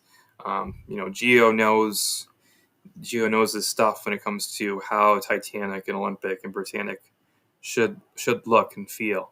And that's why he's rendering these in a certain way so that we can all have an idea and we can pretty much say that's perfect, or if one of us says I'm not sure about that, we can discuss it and then he can re-render it. Right. There's different iterations of these renders sometimes. So this is our one of our final check mark versions of saying that's it. It's done. Let's go. You can move on to the next section pretty much, Geo. So you can see some changes in the corridor there. Oh boy. So, there's a curtain. There's a curtain. We're still talking about curtains, but here's an Italian. There's an Italian room. I have Italian in me. I can say that. I don't think I've ever seen anything like this in terms of an interior. I've never seen is there any kind of famous visual of the Italian style? There's something famous. I mean, there's a photograph which shows just a bed alone on Olympic. They've scratched out the floor for some reason, so it's hard to see the carpet. Obviously, the door is closed. They don't show a dresser or anything else, but there is an illustration of the room looking outboard. It is very beautiful. Yeah, but of course, when Geo renders things, he likes to open up wardrobes and he likes to extend your perspective so you can see more of it. Yeah. And here's J. Bruce Ismay's cabin. I think we showed this once before, or one of these. I think so. Yeah. But there's those beds that we saw in the Hoskins and Sewell catalog. Here they are again, the brass beds. I know just recently we were talking about changing the fabric colors on those chairs. So it might not have been this. There's several Empire styles. There's several types of Titanic is crazy. There's several types of Empire styles, and I think we're changing the shade or something of the fabric on the chairs there. So that's why we're saying we're still adjusting things. Right. Too. Yeah. But it's an ongoing progress and process. And I also think it will remain an ongoing process even after things like this are in the alpha. I wouldn't be surprised if we're adding a new area to the ship and Geo sends a message saying, hey, I think this color a few updates ago, I'd like to change it to this. Right, yeah. And then part of the update will be like, okay, yes, the grand staircase has been added, but also in cabin whatever, this chair has a different shade. I think we are perfectionists, obviously, and I think anybody who does something like make a video game kind of has to be. But yeah, but like with this, something that we care so much about, and we do want it to be, sort of the end all be all of like a reference for how Titanic would look. So we'll probably update continuously, perhaps forever, till the day we die. All right. So there's another. Is it? Did we talk about this one already? It's Louis the 14th style. There's no photos. There's no drawings of this room. There's just a tiny little sliver of a one panel of this room through a wardrobe, basically. So we've had to do a lot of extrapolation for this room, basing it off of other Louis the 14th style sitting rooms on the ship, and so cool, and drawings and everything that we could create. Here's an actual B-deck render. Yay! So here's a B-deck render of the Harlan Wolff French design A, or just Louis the 15th style, as I call it. That's Grandma's chair, right there. Oh yeah. Yes. So there you can see. You can compare that with one of the Titanic photographs that we showed earlier of the similar shape of the cabin. You have that little corridor that goes to the larger passageway right there, and you have the wardrobe room, and then so you have the two beds, one that's between the two doors, the door that leads to the next cabin. You have the settee or the couch that's adjacent to the wall, and then you have the other bed that's outboard, and then you have the two windows right there. So you can see how this is the kind of a big P-shaped room, as I call it. So you can see the shape of Titanic here. But of course, we've never seen a photograph of this style in this shape of the Titanic room. Yeah. There's no Toby in these cabins. There's Toby in Harlan Wolff style B, right? But in Harlan Wolff style A, Famously. it was always like Cecilia, which is my aunt. Do we know the cabin number? Alexandru wants to know. For this one? Yeah. There's so many of French style. Multiple. There's multiple French styles. So I don't know which one he actually rendered this one of. Sure.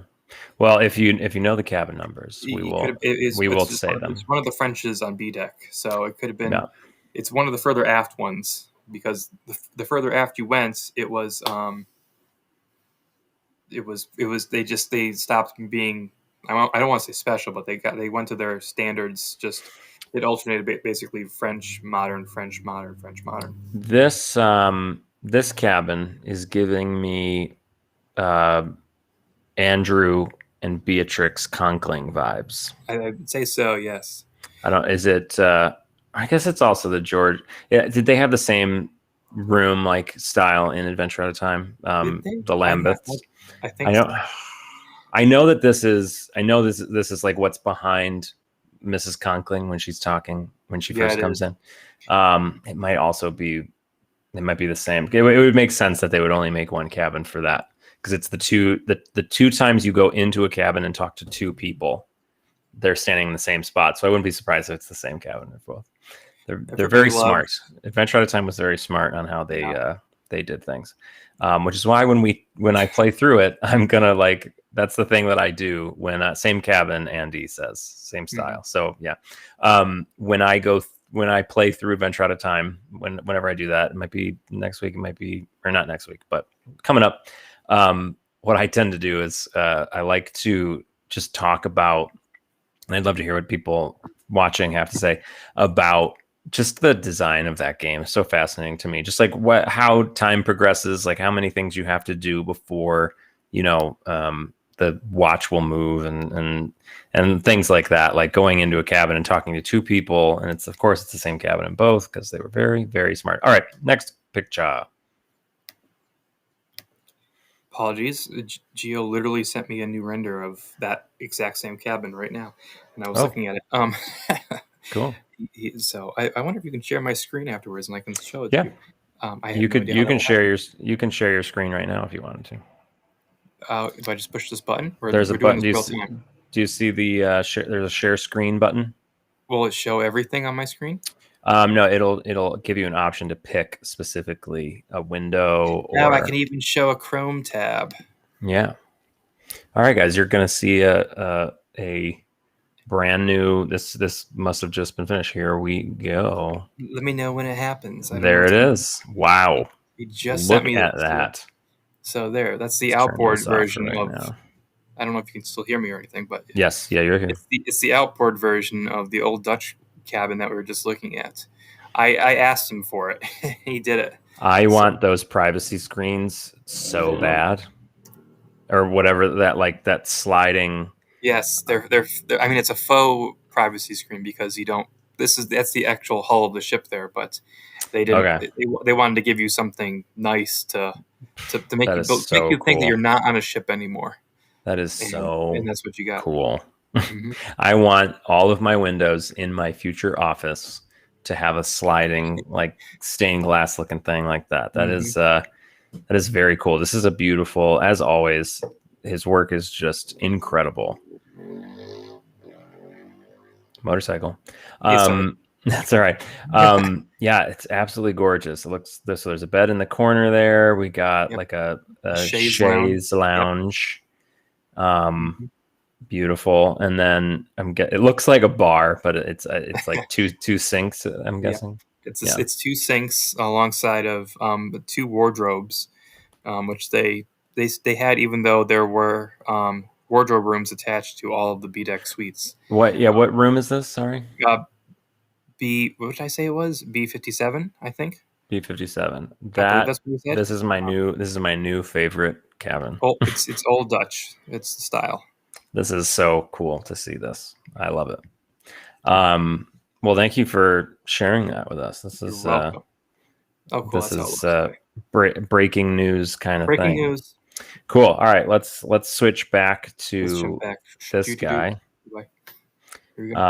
Not as nice of a cabin. Not as nice, but it's modern Dutch. It's next door. You know, okay. The ceiling's pretty. So yeah. Cool. All right. Yeah. Sorry that cabin. I'm not thrilled. I'm not thrilled. Modern Dutch. Yeah. We've seen this picture before. We did this in the live stream. This is even I know B59. This one. Oh my god, it was B59. I'm sorry, I know that too. Oh, B59. Okay. B57 was the one we were just looking at. B57 is modern Dutch. Oh my gosh. B59. Oh my was an Adventure Out of Time character in B59. I'm fired. B59. It's hitting my head as something. I feel like all the cabins in Adventure Out of Time were all like the same. They were all very identical. B59 in, I don't know. I want to say it's like Georgia was in B59, or were they B57? She was in B57. I can like you play it so much you can hear them say what B70. Rooms they were in. Oh, she was in B70. B70. She says, "My cat B70." B70. Yeah. Yeah. You can kind of like hear the way they say. Like I can always hear Mrs. Gorse Jones telling me what cabin Eric Burns is in. 78. Yes, I can hear that now too. Yes. Yeah. Funny. Okay. So we've seen this one before. I hope everybody got a good look at that. Rose Cabin. This is nice. Cabin. Cool. Yeah, very pretty. More like fun screens on the windows. Screen, yeah. Similar version of that was seen in the rec. Someone was asking if we use the rec as our like final say. Yeah, often we have to do that. We see some weird object in the rec, and we have to say like, what the heck is this? Is this just rusticles that formed a shape? And we'll be like, oh no, that's definitely man-made, and we'll have to decipher what it is. I think Diamond Digs needs to start a business where they make these privacy screens for Titanic fans. That's amazing. Let's put them on our store. All right. Yeah, I mean, if you actually thank you for if you can actually make them of privacy screens in etched glass. Let's put it on our store. Let's do it. All right. Thank you, Diamond Digs, for your super chat. because we all actually want those in our home. We've seen this image before as well. Not my favorite cabin, kind of bland looking. I mean, it's beautiful. Sorry, Mr. Ismay. It's beautiful, and it's beautifully made by our people. But it's just like, I don't know. I'm on board with this one. Carpet's not my favorite, but yeah, this was the crazy Georgian cabin with all of the carvings on the yeah. Yes, very cool though. And the baskets and everything. So yes, it's ornate, but it's bright too. A lot of the white cabins they're clean. The Edwardian age, they indeed liked the idea of white's cleanliness still. Yeah. Why you'll find it was pure.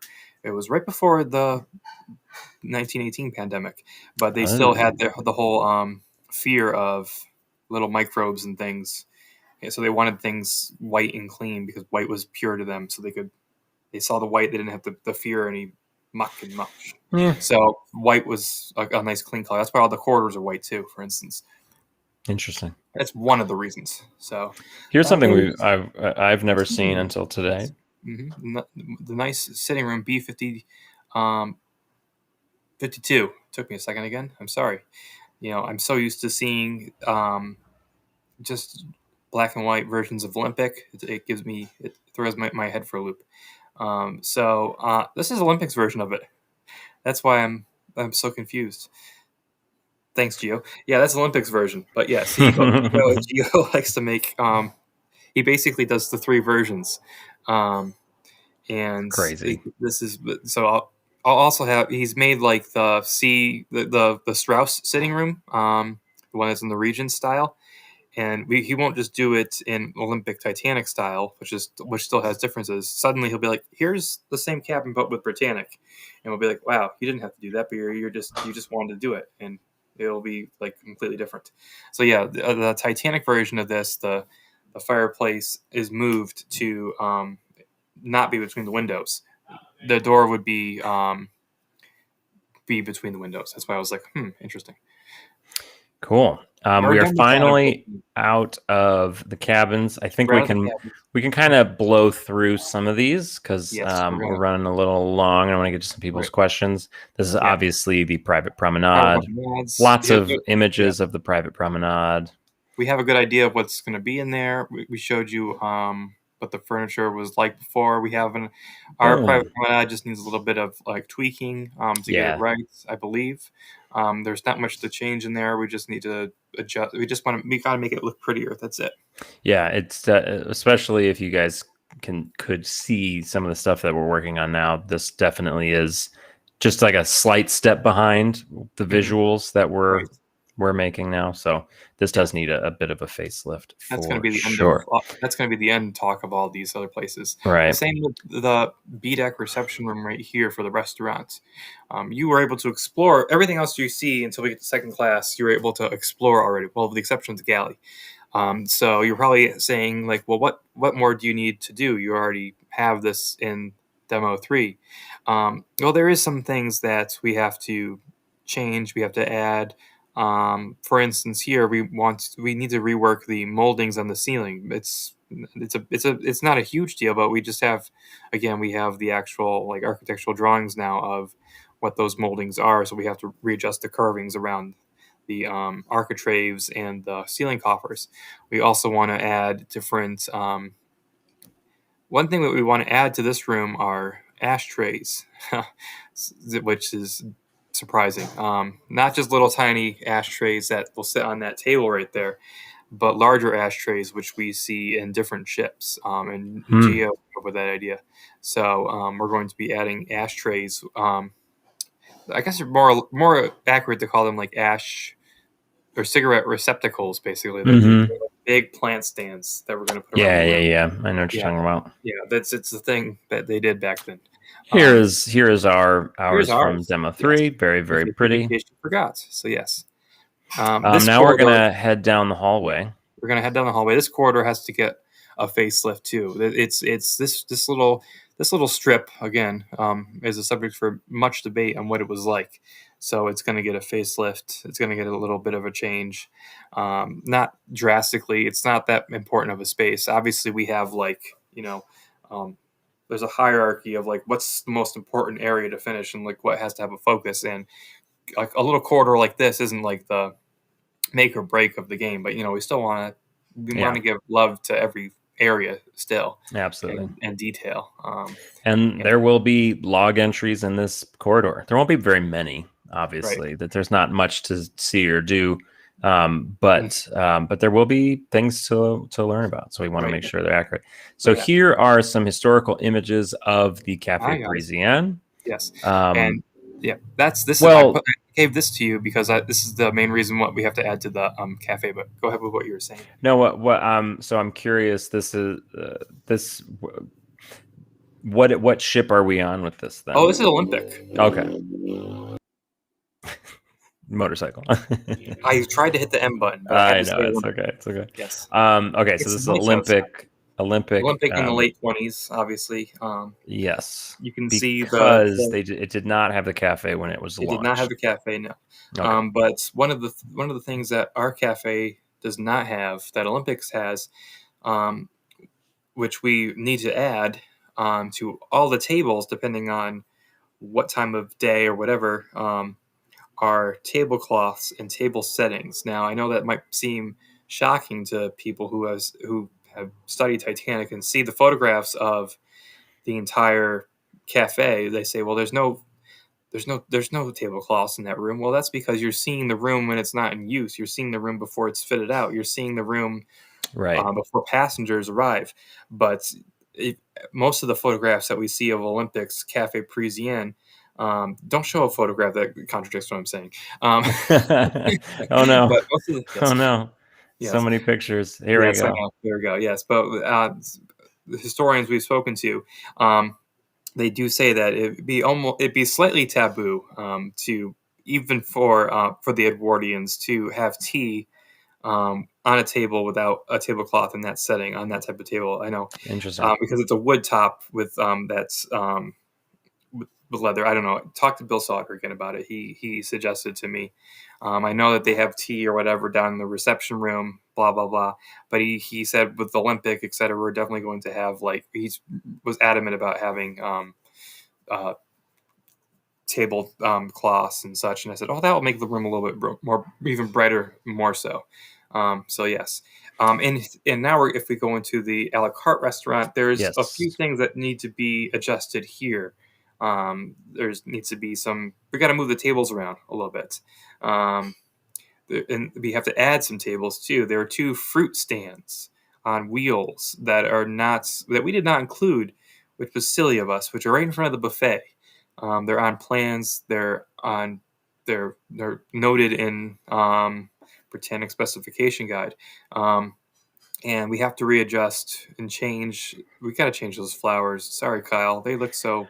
I just want to point out I heard some dishes on your end. Downstairs.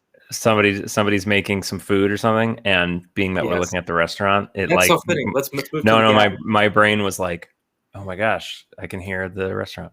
Yeah, actually, if we move forward, some very cool images of ship galleys. Obviously, none of these are Titanic because none of these are Titanic or Olympic, and it's really funny how the second that we move to the galleys and the pantries, I suddenly smell whatever my brother is cooking for his dinner. Amazing. So yeah, these are just photos to give you like a representation of the restaurant galley. There's a lot of spaces in a restaurant galley and pantry, which are going to be the most exciting area to, I think, to explore because it's not as large as obviously the galley. Shut up, Ben. Stop yelling. I'm visiting home, and I'm staying with my brother and my grandmother. And I opened the door so the dog could come in. So now, any sounds you hear, I apologize for. I don't want to go. But yes, there's a lot of interesting Edwardian and Victorian pieces of cooking equipment in Titanic's galley. So right there you see a grill, for instance, on the left. That weird looking oven type contraption is a grill, a coal fired grill.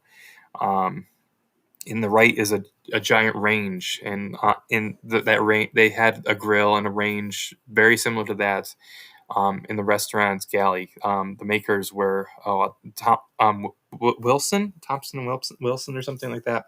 The top of my head, I can't remember of course I can't remember it, but yes, all this you'd see very similar pieces of equipment in the restaurant galley, and it's going to be good because we'll be making versions of the same equipment, which we'll be able to use down in the main galleys on D deck, and sometimes even in the crew galley, forward under the forecastle on C deck, and way down below on F deck. So here's a pantry on some ship. You can see whole plate racks, dressers. Now, one thing we didn't discuss, along with all the bathrooms in each section for passenger cabins, there's always a little pantry and service room, because for first class and sections of second class, because you have little buttons by your bed to call a steward, and sometimes you want a glass of water, or you just need sometimes a steward could bring you a sandwich, and they would prepare that in the pantry, and they would remove the residue, they would remove the waste at the service station, which had like a slop chute which would connect to the exterior of the ship and just dump it all overboard. And this is what one of those little pantries would look like. And that's where they could make tea and coffee and such. But in the restaurant's pantry, you have long dressers and many racks full of dishes and different types of crystals and everything. And that's what you're going to be able to see, and which we're excited about making for the restaurant. It's going to be a test because I've pretty much researched and figured out what all of these pieces of equipment look like now. It's just still scared to take the leap. Geo has helped a little bit with making these pieces of equipment. It's just, and usually you see what they right here. They're usually black and gold, or brass. I'm sorry. So they're black with like brass like strips around them. So they're kind of dramatic looking. Moving. Yes. They look like the kitchen of Ratatouille, because they Ratatouille, do, yeah. I watched Ratatouille like after the fact, and I was like, holy crap. They did the research. That kitchen is like old fashioned. Yeah. So yeah. Now we're into the second class stairs. This is the forward. It's the forward. This is a drawing of what the forward staircase was going to look like. It didn't obviously look like this at the end of the day. This is what it looked like. This is an area which is still just drawn, still just and modeled, not totally finished still. But I know everyone really can't wait to see second class. Neither can I. Dominik's here. Hi, Dominik. I hope you're enjoying your time where you were traveling to today. We're almost done with our tour. But yes, there's going to be some fun things to see in second class. It's going to be difficult to, and of course, no, excuse me. It's going to be easy to connect everything in B deck because there's no like place where you're going to be cut off. That was another reason. Oh yeah, that's true. You can go from the bow all the way to the stern without going up the stairs. No place where you can't, except for the well deck, I suppose. Yeah, that's why we have to keep the well deck so you can just get up and down. Yes. Right. And then here is the second class smoke room. Very cool. This has those very unique windows on the left, the big windows. I could show it on my model, but you can see them on the. Oh, you do have it on the model. I was very happy about that. Oh yeah, they don't look. It's one of my regrets are those windows. I rushed them. Oh, but they're kind of they're like behind that the second class, right? Yeah, they're behind the little second class. Yeah, they're behind the mast and everything, so you can't see them too well anyway. But I wish I would have taken my time with them. I was like, paint them brown real quick, and then I was like, they look bad. All right, so and then that takes us to the the aft portion. So this is the decking around the mast is not B deck. That's A deck. So don't look at it. But or on the left and the right, which you can't see it on the right because we're in the way. But that's the aft portion of B deck. Of course, the well deck and the boat deck. This is taken from the boat deck, assumably. So that is that is A deck right below it. But you can see the well deck. But this is like the most famous poop deck photo of Titanic. Yes. You can see some of the playable area in the free alpha, the well deck down there, that staircase that gentleman is going down, and then the poop deck up there with the anchor cranes and the docking bridge back there, and then that's it. Yep, that is everything that will be free in the alpha, and then we will move on to the next deck. We don't know yet what that will be. I have ideas about what I want, but we haven't really talked about it. But that's quite a lot. It's a bunch. That's a bunch of stuff. A long time talking about the decks. This the deck, as we call it. We're nice and big now. So that's sort of a tour. That is the B deck breakdown. In the interest of time, I'm going to just move right into the images that I promised. I promised we would show you guys some stuff. Oh, we have a super chat. Very nice from Edamag. Thank you so much for the super chat. Thank you. I'm just going to show off these images that I today on our morning call. I asked people, what are you guys working on? Could you send me some things? So you know what that means. I'm going to pull this guy up, work in progress, because everything you're about to see is a work in progress. So these are just some images and one video of things. Here, let's see. Can I get rid of us? Kind of? Not really. Oh boy. There we go. So this is the Windlass. This is one of this is the starboard windlass, I suppose. So this is the mechanism that lowers and raises the anchor. There is, as I've learned writing these log entries, there is so much going on in this image. The reason can you explain, at least to the best of your knowledge, why it's rainbow colored?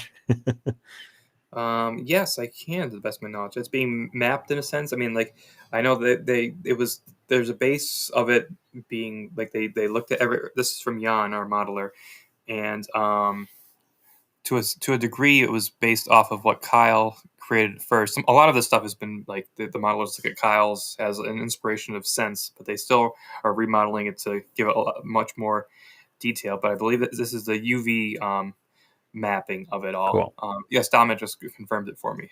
Cool. So yeah, it's also Pride Month, everybody. So that's Pride why Month. Color. So yeah, thanks. Here you go. Happy Pride Month, everybody. This is THG's Pride Month. Yes. I mean, we could have done better. This is the least we could do. And also Juneteenth as well. It's tomorrow. It's officially a holiday tomorrow. Yes. That's pretty cool.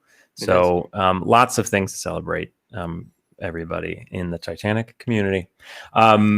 So this image here, this is the front of the Windlass, what you see here. This is, of course, the anchor cable going down into the ship. I didn't even know that all these details were in it. Oh, yeah. That's beautiful. He did an incredible job. So the anchor cables go down into the deck, down through to the outside where the anchor actually leaves the outside of the ship.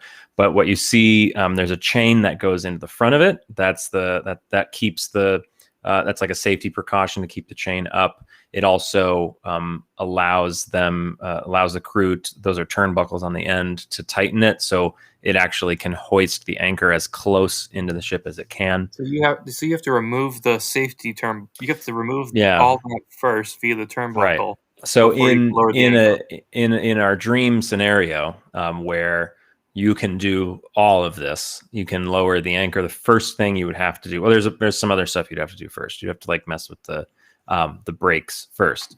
But one of the first things you'll have to do is release that turnbuckle and take that stopper out. The valve to the left of it is the valve that operates the compressor, and that would actually by turning it, it would raise the compressor up, which would allow the chain to pass freely over it. But before you do that, you'd have to take out that little metal bar, that like safety bar out of it. There's so many things. That's three different things: the stopper, that bar, and the compressor all keep the chain from unexpectedly running out should, for whatever reason, the windlass give way. But technically, the windlass itself, the drum that winds it up, could absolutely hold the weight of the anchor. These are all safety precautions.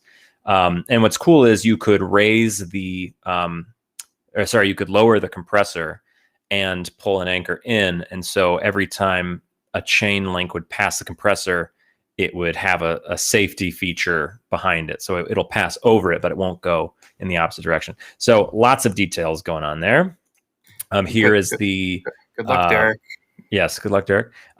This is the other end of it. This is the actual drum with the clutch wheel on top. So you'd actually have to rotate that wheel to engage the clutch or disengage the clutch, depending on what you're trying to do. Now, folks, do you remember all these? Hold on, I'm gonna pull up the image that we looked at.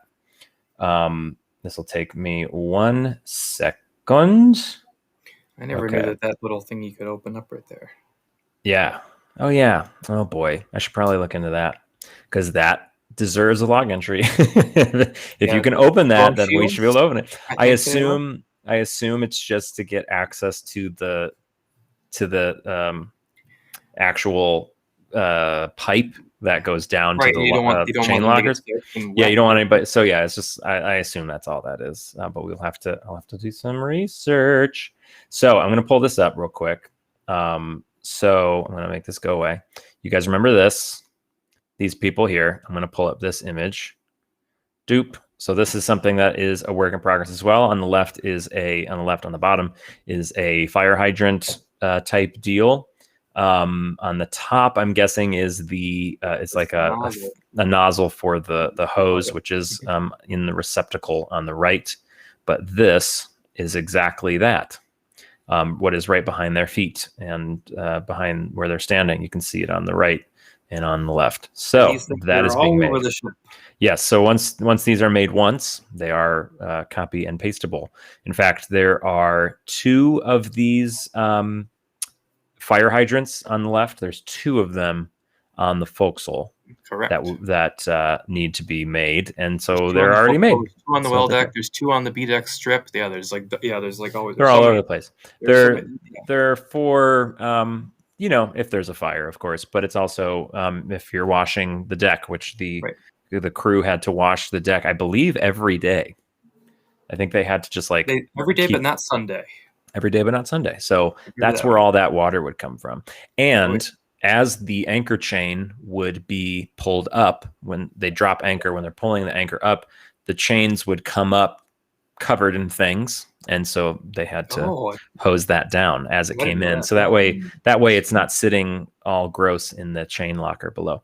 All right, next, see, I do know things about Titanic now. Here is a wild picture of the electric winches. This is under construction. This is a work in progress, but I had no idea it was so large. I mean, you see it on a model.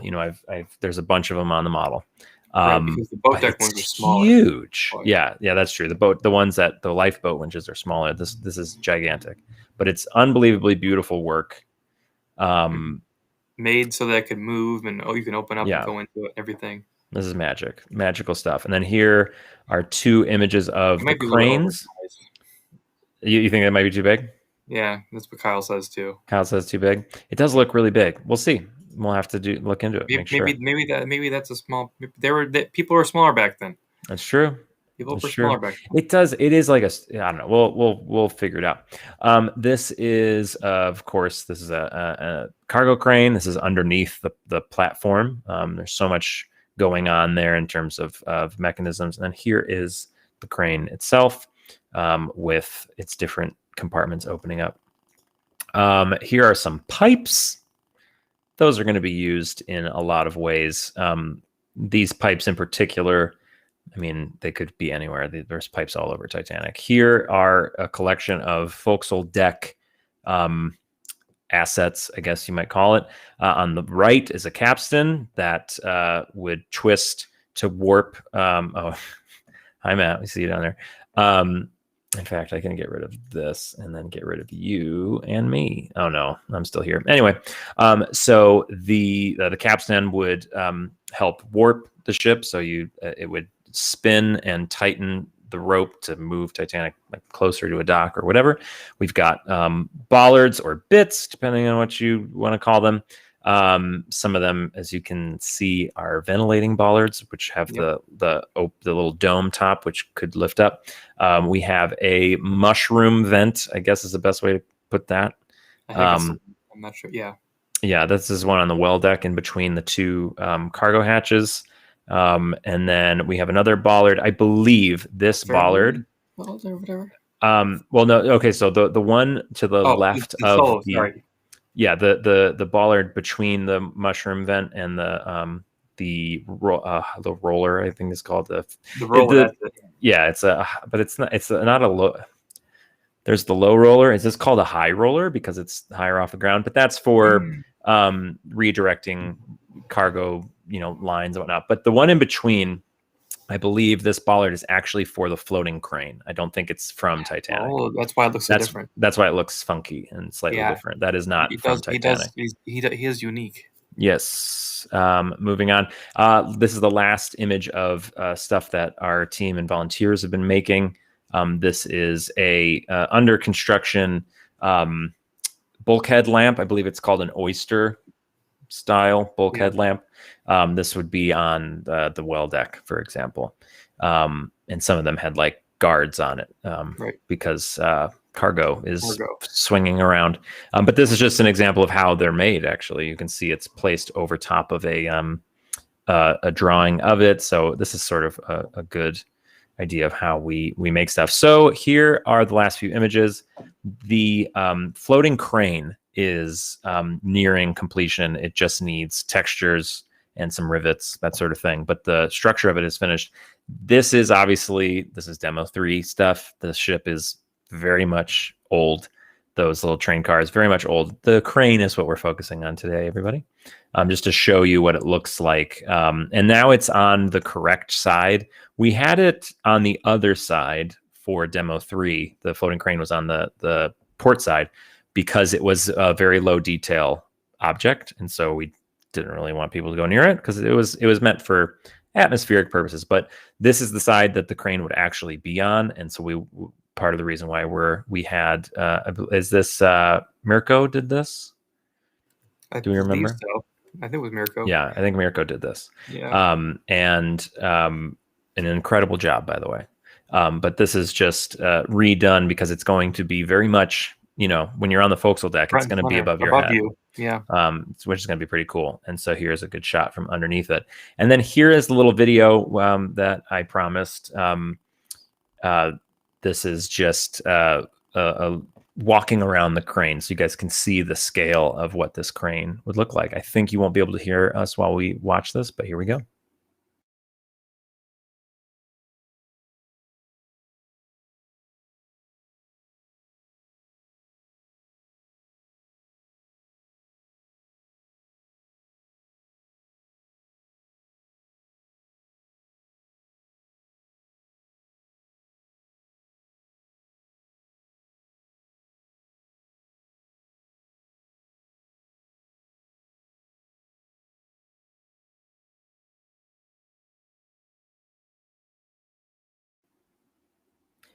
Very cool. Okay. I think that's that, right? Yes. Big crane. We're back. So yeah, that's just like a different view of that crane. It's still, like I said, some textures and some rivets. It needs to be riveted together. But that's going to be hanging over your head during the first release of the alpha, because that's going to be that's the part that we're building. So that's the part the crane is over. Then it might move. Who knows? Yeah, maybe it'll always be where we're working. That's actually kind of a fun idea. So you guys, we've been here for exactly 2 hours already. So the only thing we have left to do is answer some of your questions. I think, Matt, do you have the questions pulled up by any chance? I can, 1 second. I'm going to pull them up as well. Let's each answer 3 questions. I apologize to everybody for not. Let's see. Where did that go? Where did Derek post that? By the way, do you happen to remember? in streaming. Okay, cool. We've got so much. Our Discord is massive at this point. Yeah. Okay, I'll answer this first question. Go for it. Oh my God, I lost it. Okay. The question is from Adam Stuff on YouTube. Yes. Are you planning? Hang on. Are you planning Titanic Honor and Glory on mobile? Oh, honestly, I don't think that's possible. I do not think so either. But I mean, we might think of I've been wondering about a companion app of a sense, possibly. That's kind of fun. Yeah, but not like a companion app like to play, but just something that might be fun, kind of like a you can have it and it will have like references or something in a way. Yeah, right. That could be cool. If you don't want to have you don't want to do like a multi-screen kind of thing. You don't want to have like your web browser open to be like like James is talking about having our sources for each thing in the testimonials. You don't have to go like lower the window and go to something else. You can just, if you really want to have your app open and be like, okay, I want to see, you have your iPad or something. Okay, I want to see whether got the stuff for that, and you can just click it and see it and be like, okay, they have it from the Olympic photograph of here. Okay, I believe it. So yeah, there might be something like that. Cool. I'm seeing that there's only about 10 questions on the thing, so we might as well just try and go through all of them. Let's see. This is from Hunter Fitzpatrick on YouTube. Will we see Britannic in the Errol gantry in the distance while in Belfast? One of the first things I noticed in Demo 3 was her missing. That is true. That's a good question. That could be something fun for us to think about and add if we can. Anything like that is just a good example of we are focusing on Titanic. Focus. There's so many things we want to do, but focus on Titanic. But that's a great idea. And I mean, you can see the gantry from Titanic. So logically, Britannic should be under construction there, depending on the time period that we are in Belfast, though. Let's keep that in mind. So, but that's a great idea and something we will consider, but no promises right now because Titanic first. Matt, do you have a question? I have lots of questions. I feel go for it. Most of these we'll just go back and forth. Yeah. There's a couple of the same questions. I'm going to knock them out right here. There's 2 questions about the alpha being in different languages. Or will we have the language? Yes, basically we are going to translate the alpha into as many languages as that. Hi, Jose. How are you? Well, we have the alpha in as many languages as possible. We are hoping to get it. The localization of a video game is really important. And especially for Titanic, because so many people are enthralled by Titanic's story and always want to learn about her. And we're always surprised when we get a message asking from somebody if we need help with translation services. So we have a lot of people volunteered. I apologize for the window again. A lot of people volunteered to translate things for the alpha already. So, and of course, our team is around the world as it is. It's tough to just translate things from English, which we're starting from, of course, to Portuguese, to German, to French, to Spanish, to Japanese, to Korean. But we're going to try as best we can. So, cool. Yes, we have hopes for that. Probably as subtitles, though. We don't plan on. I don't think there's any plans to have different voice actors doing every single testimonial and every single character. That would be tough. That's a little bit beyond our capabilities and our. Though I will say, if we are doing a testimonial of a foreign passenger, like foreign as in like non-English speaker, right? Like if it's a French passenger, for example, giving testimony, it will be in French and it'll have English subtitles for all of us. because these testimonials, these are their actual words, and I don't want to translate them with a voice actor doing English if that's not the voice that they had. So, so yeah, there will be some stuff purposely in other languages because it needs to be. But yeah, subtitles for other things. Next question. This is from James Fan Guy. Great name. On YouTube. I think all these are from YouTube. Twitch, ask more questions, unless maybe we're looking on Twitch. I'm not sure. THG question. Will there be an option to have the ship at the shipyard as well as out to sea? Eventually, we will do out at sea, of course. We definitely, I mean, we want to do Titanic in as many settings as possible, but the bare minimum will be, of course, docked to Belfast, as it will be for the Alpha, and then out at sea. Perhaps we will wait until the ship is finished to be out at sea, or maybe we'll get restless and we'll add an at sea setting at some point. Certainly not during the Alpha, though, I imagine. Maybe that can be something to celebrate the end of the free Alpha. I mean, sorry, not during the free Alpha, but after the free Alpha, perhaps. So yeah, that's back to you, Matt. There's a historical question from Hunter Fitzpatrick. I think we mentioned him before.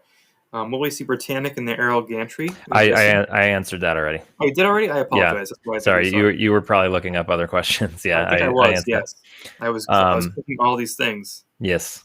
Okay. Yeah. Well, Hunter, I'm glad that was answered. Was answered twice.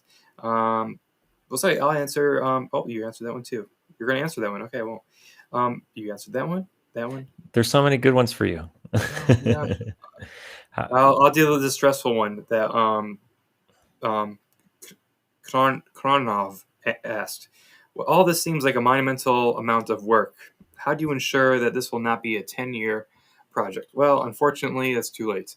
It's already been a 10-year project, and it's been a monumental amount of work that we don't want it to become another 10-year project. That's why we want to ensure that it won't be a 10-year project. We're doing steps now because none of us want to be working on this in 10 years. We love Titanic and we were proud of what we're doing, but we were at a point last year in the winter time, last year at the end of the year, not last year winter like February or something, but last year in November, December, saying that we have to get this start moving again. Mm-hmm. There's many things that we have to do. Our very first live stream in a long time, which we held in the anniversary of Titanic's departure from Southampton. Was that when it was? Mm-hmm. We talked about our initial plans, and we're hoping to discuss this all with you as we develop it. We have a fairly good structure of what we think is going to work to make sure this doesn't become extended into 10 years. This won't be a 6-month project, of course. But it still has to get off the ground again. But we're seeing more developments now than we have probably in the longest time. Yeah. On all fronts of the game. I feel like more work has been done over the last 8 months than you could probably take a couple years. Like 5, 6, and 7, and put them together, and we've already sort of surpassed that. So yes, it will not. Kyle just added a question from Ingo on YouTube. It's probably still relevant in the chat, but he asked, many questions are asked over and over again. Maybe think of an FAQ on the website and link them there. Yeah, it's going to. Our website is still. It's being refreshed. As you see, we just changed the look of it because Andy and Luke are working on getting the website up and running to the standard that we really wanted to have and be nice and fresh and looking amazing. The homepage looks great, and you can see Andy's working on it right now. There's so many pages that we'd love to have, and Andy's working on it in his free time while having 2 jobs. Another one of the many hard workers here at THG. But we had to stress the store first, not for the sake of putting money in all of our individual pockets, but for the sake of being able to keep the game afloat. Again, it is difficult to to balance out the workflow and the cash flow. Unfortunately, if we wanted to keep doing this for 10 years at the pace that we're going, I'd still be driving my 2007 Honda. What do I even drive? Honda CRV. So yeah, I'm not rich from THG, and I don't want to have my same Honda in 10 years either, because I am still working on THG. So yeah, well, eventually we will have a FAQ page on the websites. But for now, we had to focus on just getting the store up and running. The stores page is only available for the United States, mostly the rest of North America, I think, and Australia. Andy, if I just messed up, please yell at me. And the rest of the world, more or less, overseas will be available. We're hoping for all the Americas, thank you, and Australia. The rest of the world will be available. We're looking at the beginning of next month.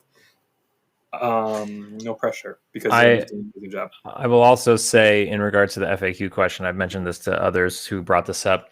We will do an FAQ page, and because we do need that. I will say, if anybody's ever ran anything before, a business or anything, people will always ask those questions. So in the chat, when people ask questions like, when is this being released? And will this be on Xbox?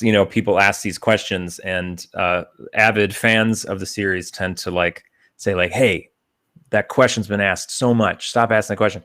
People will always ask those questions. Doesn't matter how many FAQ pages you have. There will always be people. Yeah, there will always be. How many messages do we per day that we have to tell people when? Seriously, the amount of people who ask, will this be on console? We could have a million pages about it. There will always be people who are coming in fresh, coming in new, who don't know anything, and they just ask a question, and that is okay. And we will always answer those questions. Mm-hmm. But because of that, we do have a lot of questions. So let's answer. I'm just going to answer one more for me, and Matt, if there's one more you want to answer, you can answer as well. But we gotta go. We have things to do. I've got things to do. Did we get any more super chats or anything? I don't even know. I have not been paying attention. Hopefully not. Hopefully I have. Oh yes, I have. There's one super chat. How about we'll close with that? But I do want to answer. Okay, cool. We just have one super chat. I will put that up in a second. I guess I'll put it up right now. So this is from ARN3696. Thank you for the super chat. Do you still have a good working relationship with other Titanic historians? Absolutely. The Titanic historian community is so large. The Titanic community is so large. So yes, we have. There's lots of historians that we speak to on a regular basis, and then there are lots of historians that we don't, because they're doing other things. And so yes, we do. And I think and some are on our Discord that we can't find any. We have too many channels for too. Yeah, exactly. We have a space for them, so we can ask them questions about the Windlass. So the question I wanted to answer was from John V on YouTube. Will the original story that was planned for the game end up as a book or adaptation or something? I really don't want the original story to go to waste. Yes, the Owen Robert Morgan story, the murder mystery framed for murder thing. That is a story that is very near and dear to all of us. Tom Linsky, our previous creative director, he was working on that for literally 10 years. And I was working on it with him very closely for the last 8 years or whatever. And I was literally writing the script when we decided to change direction. So very, very much we love that story. It will not be in this game because it more belongs to Tom because it was mostly his creation. And it was something he and I agreed that it would not be in Titanic Honor and Glory unless, it is his story to do with as he pleases. And I will say, while he has not thought about it and has no plans about it right now, he and I have discussed that it's such a great story and we really should use it somewhere. So I wouldn't be surprised if one day it appears somewhere. So yes, that story will be used somewhere. I don't know what Tom has planned for it, but it'll appear. It'll appear somewhere. Cool. So I do you feel good question wise? There's so many more that could be answered, but there's a bunch. Oh yeah, and there is no giveaway today. Sorry. Maybe no next giveaway. time, guys. I mean, yes. Maybe next time if you guys think of a great topic for us to talk about. Yes. Oh yeah. So that we'll just close on that. Just what I mentioned at the beginning of the stream, in just in case people are just joined us late. Our next live stream is in 2 weeks on Saturday the 3rd. I assume it will be at 2 p.m.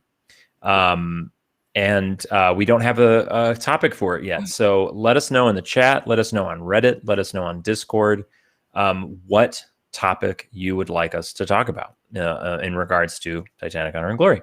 And we will dive into a topic that we like from that group. Also, if you volunteered for the project through our volunteer form on our website a couple weeks ago, and you never heard from us, email us at our volunteer address, because we did send emails out to everybody, even if it was a thank you so much for submitting email, because we wanted to make sure everybody knew that we got your stuff.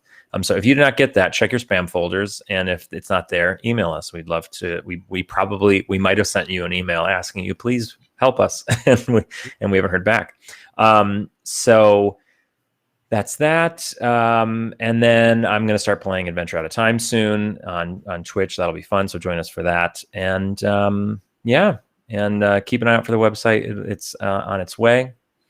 That's it for me. That's all I've got. Matt, do you have anything else you'd like to say?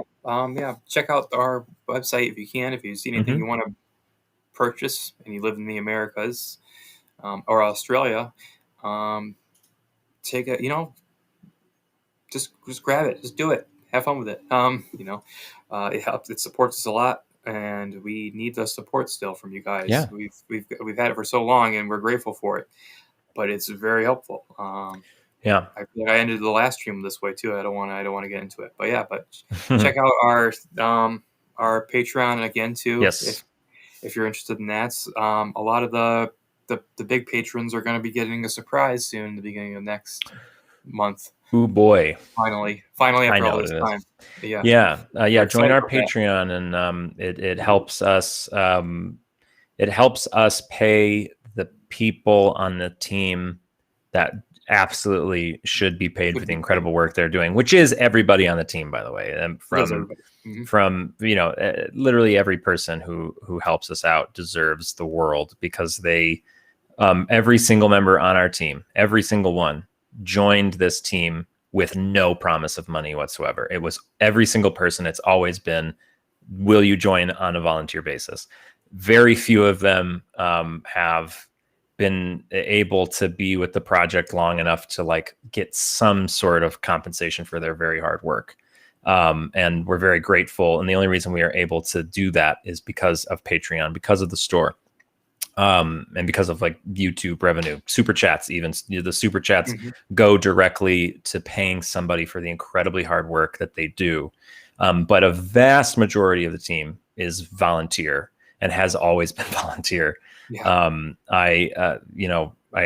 don't know, it's really unbelievable. And it's really, it makes you a little, it makes me a little emotional to think about just how much work has been done on this game for 10 years, and just the last 9 months, watching how much work is being done with no promise of anything. I mean, people keep joining the team, and every time I keep thinking, we have to tell them that we don't, they're volunteering. And they're like, no, I want to volunteer. That's the whole point. I love Titanic. I love this project. So to all those people, thank you guys. But if you join our Patreon and help support the project, or go to our store and make a purchase of a model or something, that will help us maybe pay more and more of the team. And then we can build the ship quicker, because then everybody won't have 2 jobs. Right. Yeah. Great. Cool. Guys, this was fun. Everybody. Happy Pride Month, Juneteenth, everything. Yeah. Great. Have a great rest of your weekend. We will be back in 2 weeks with a mystery topic. Let us know what it should be. All right. Good night. Bye, everybody. Bye.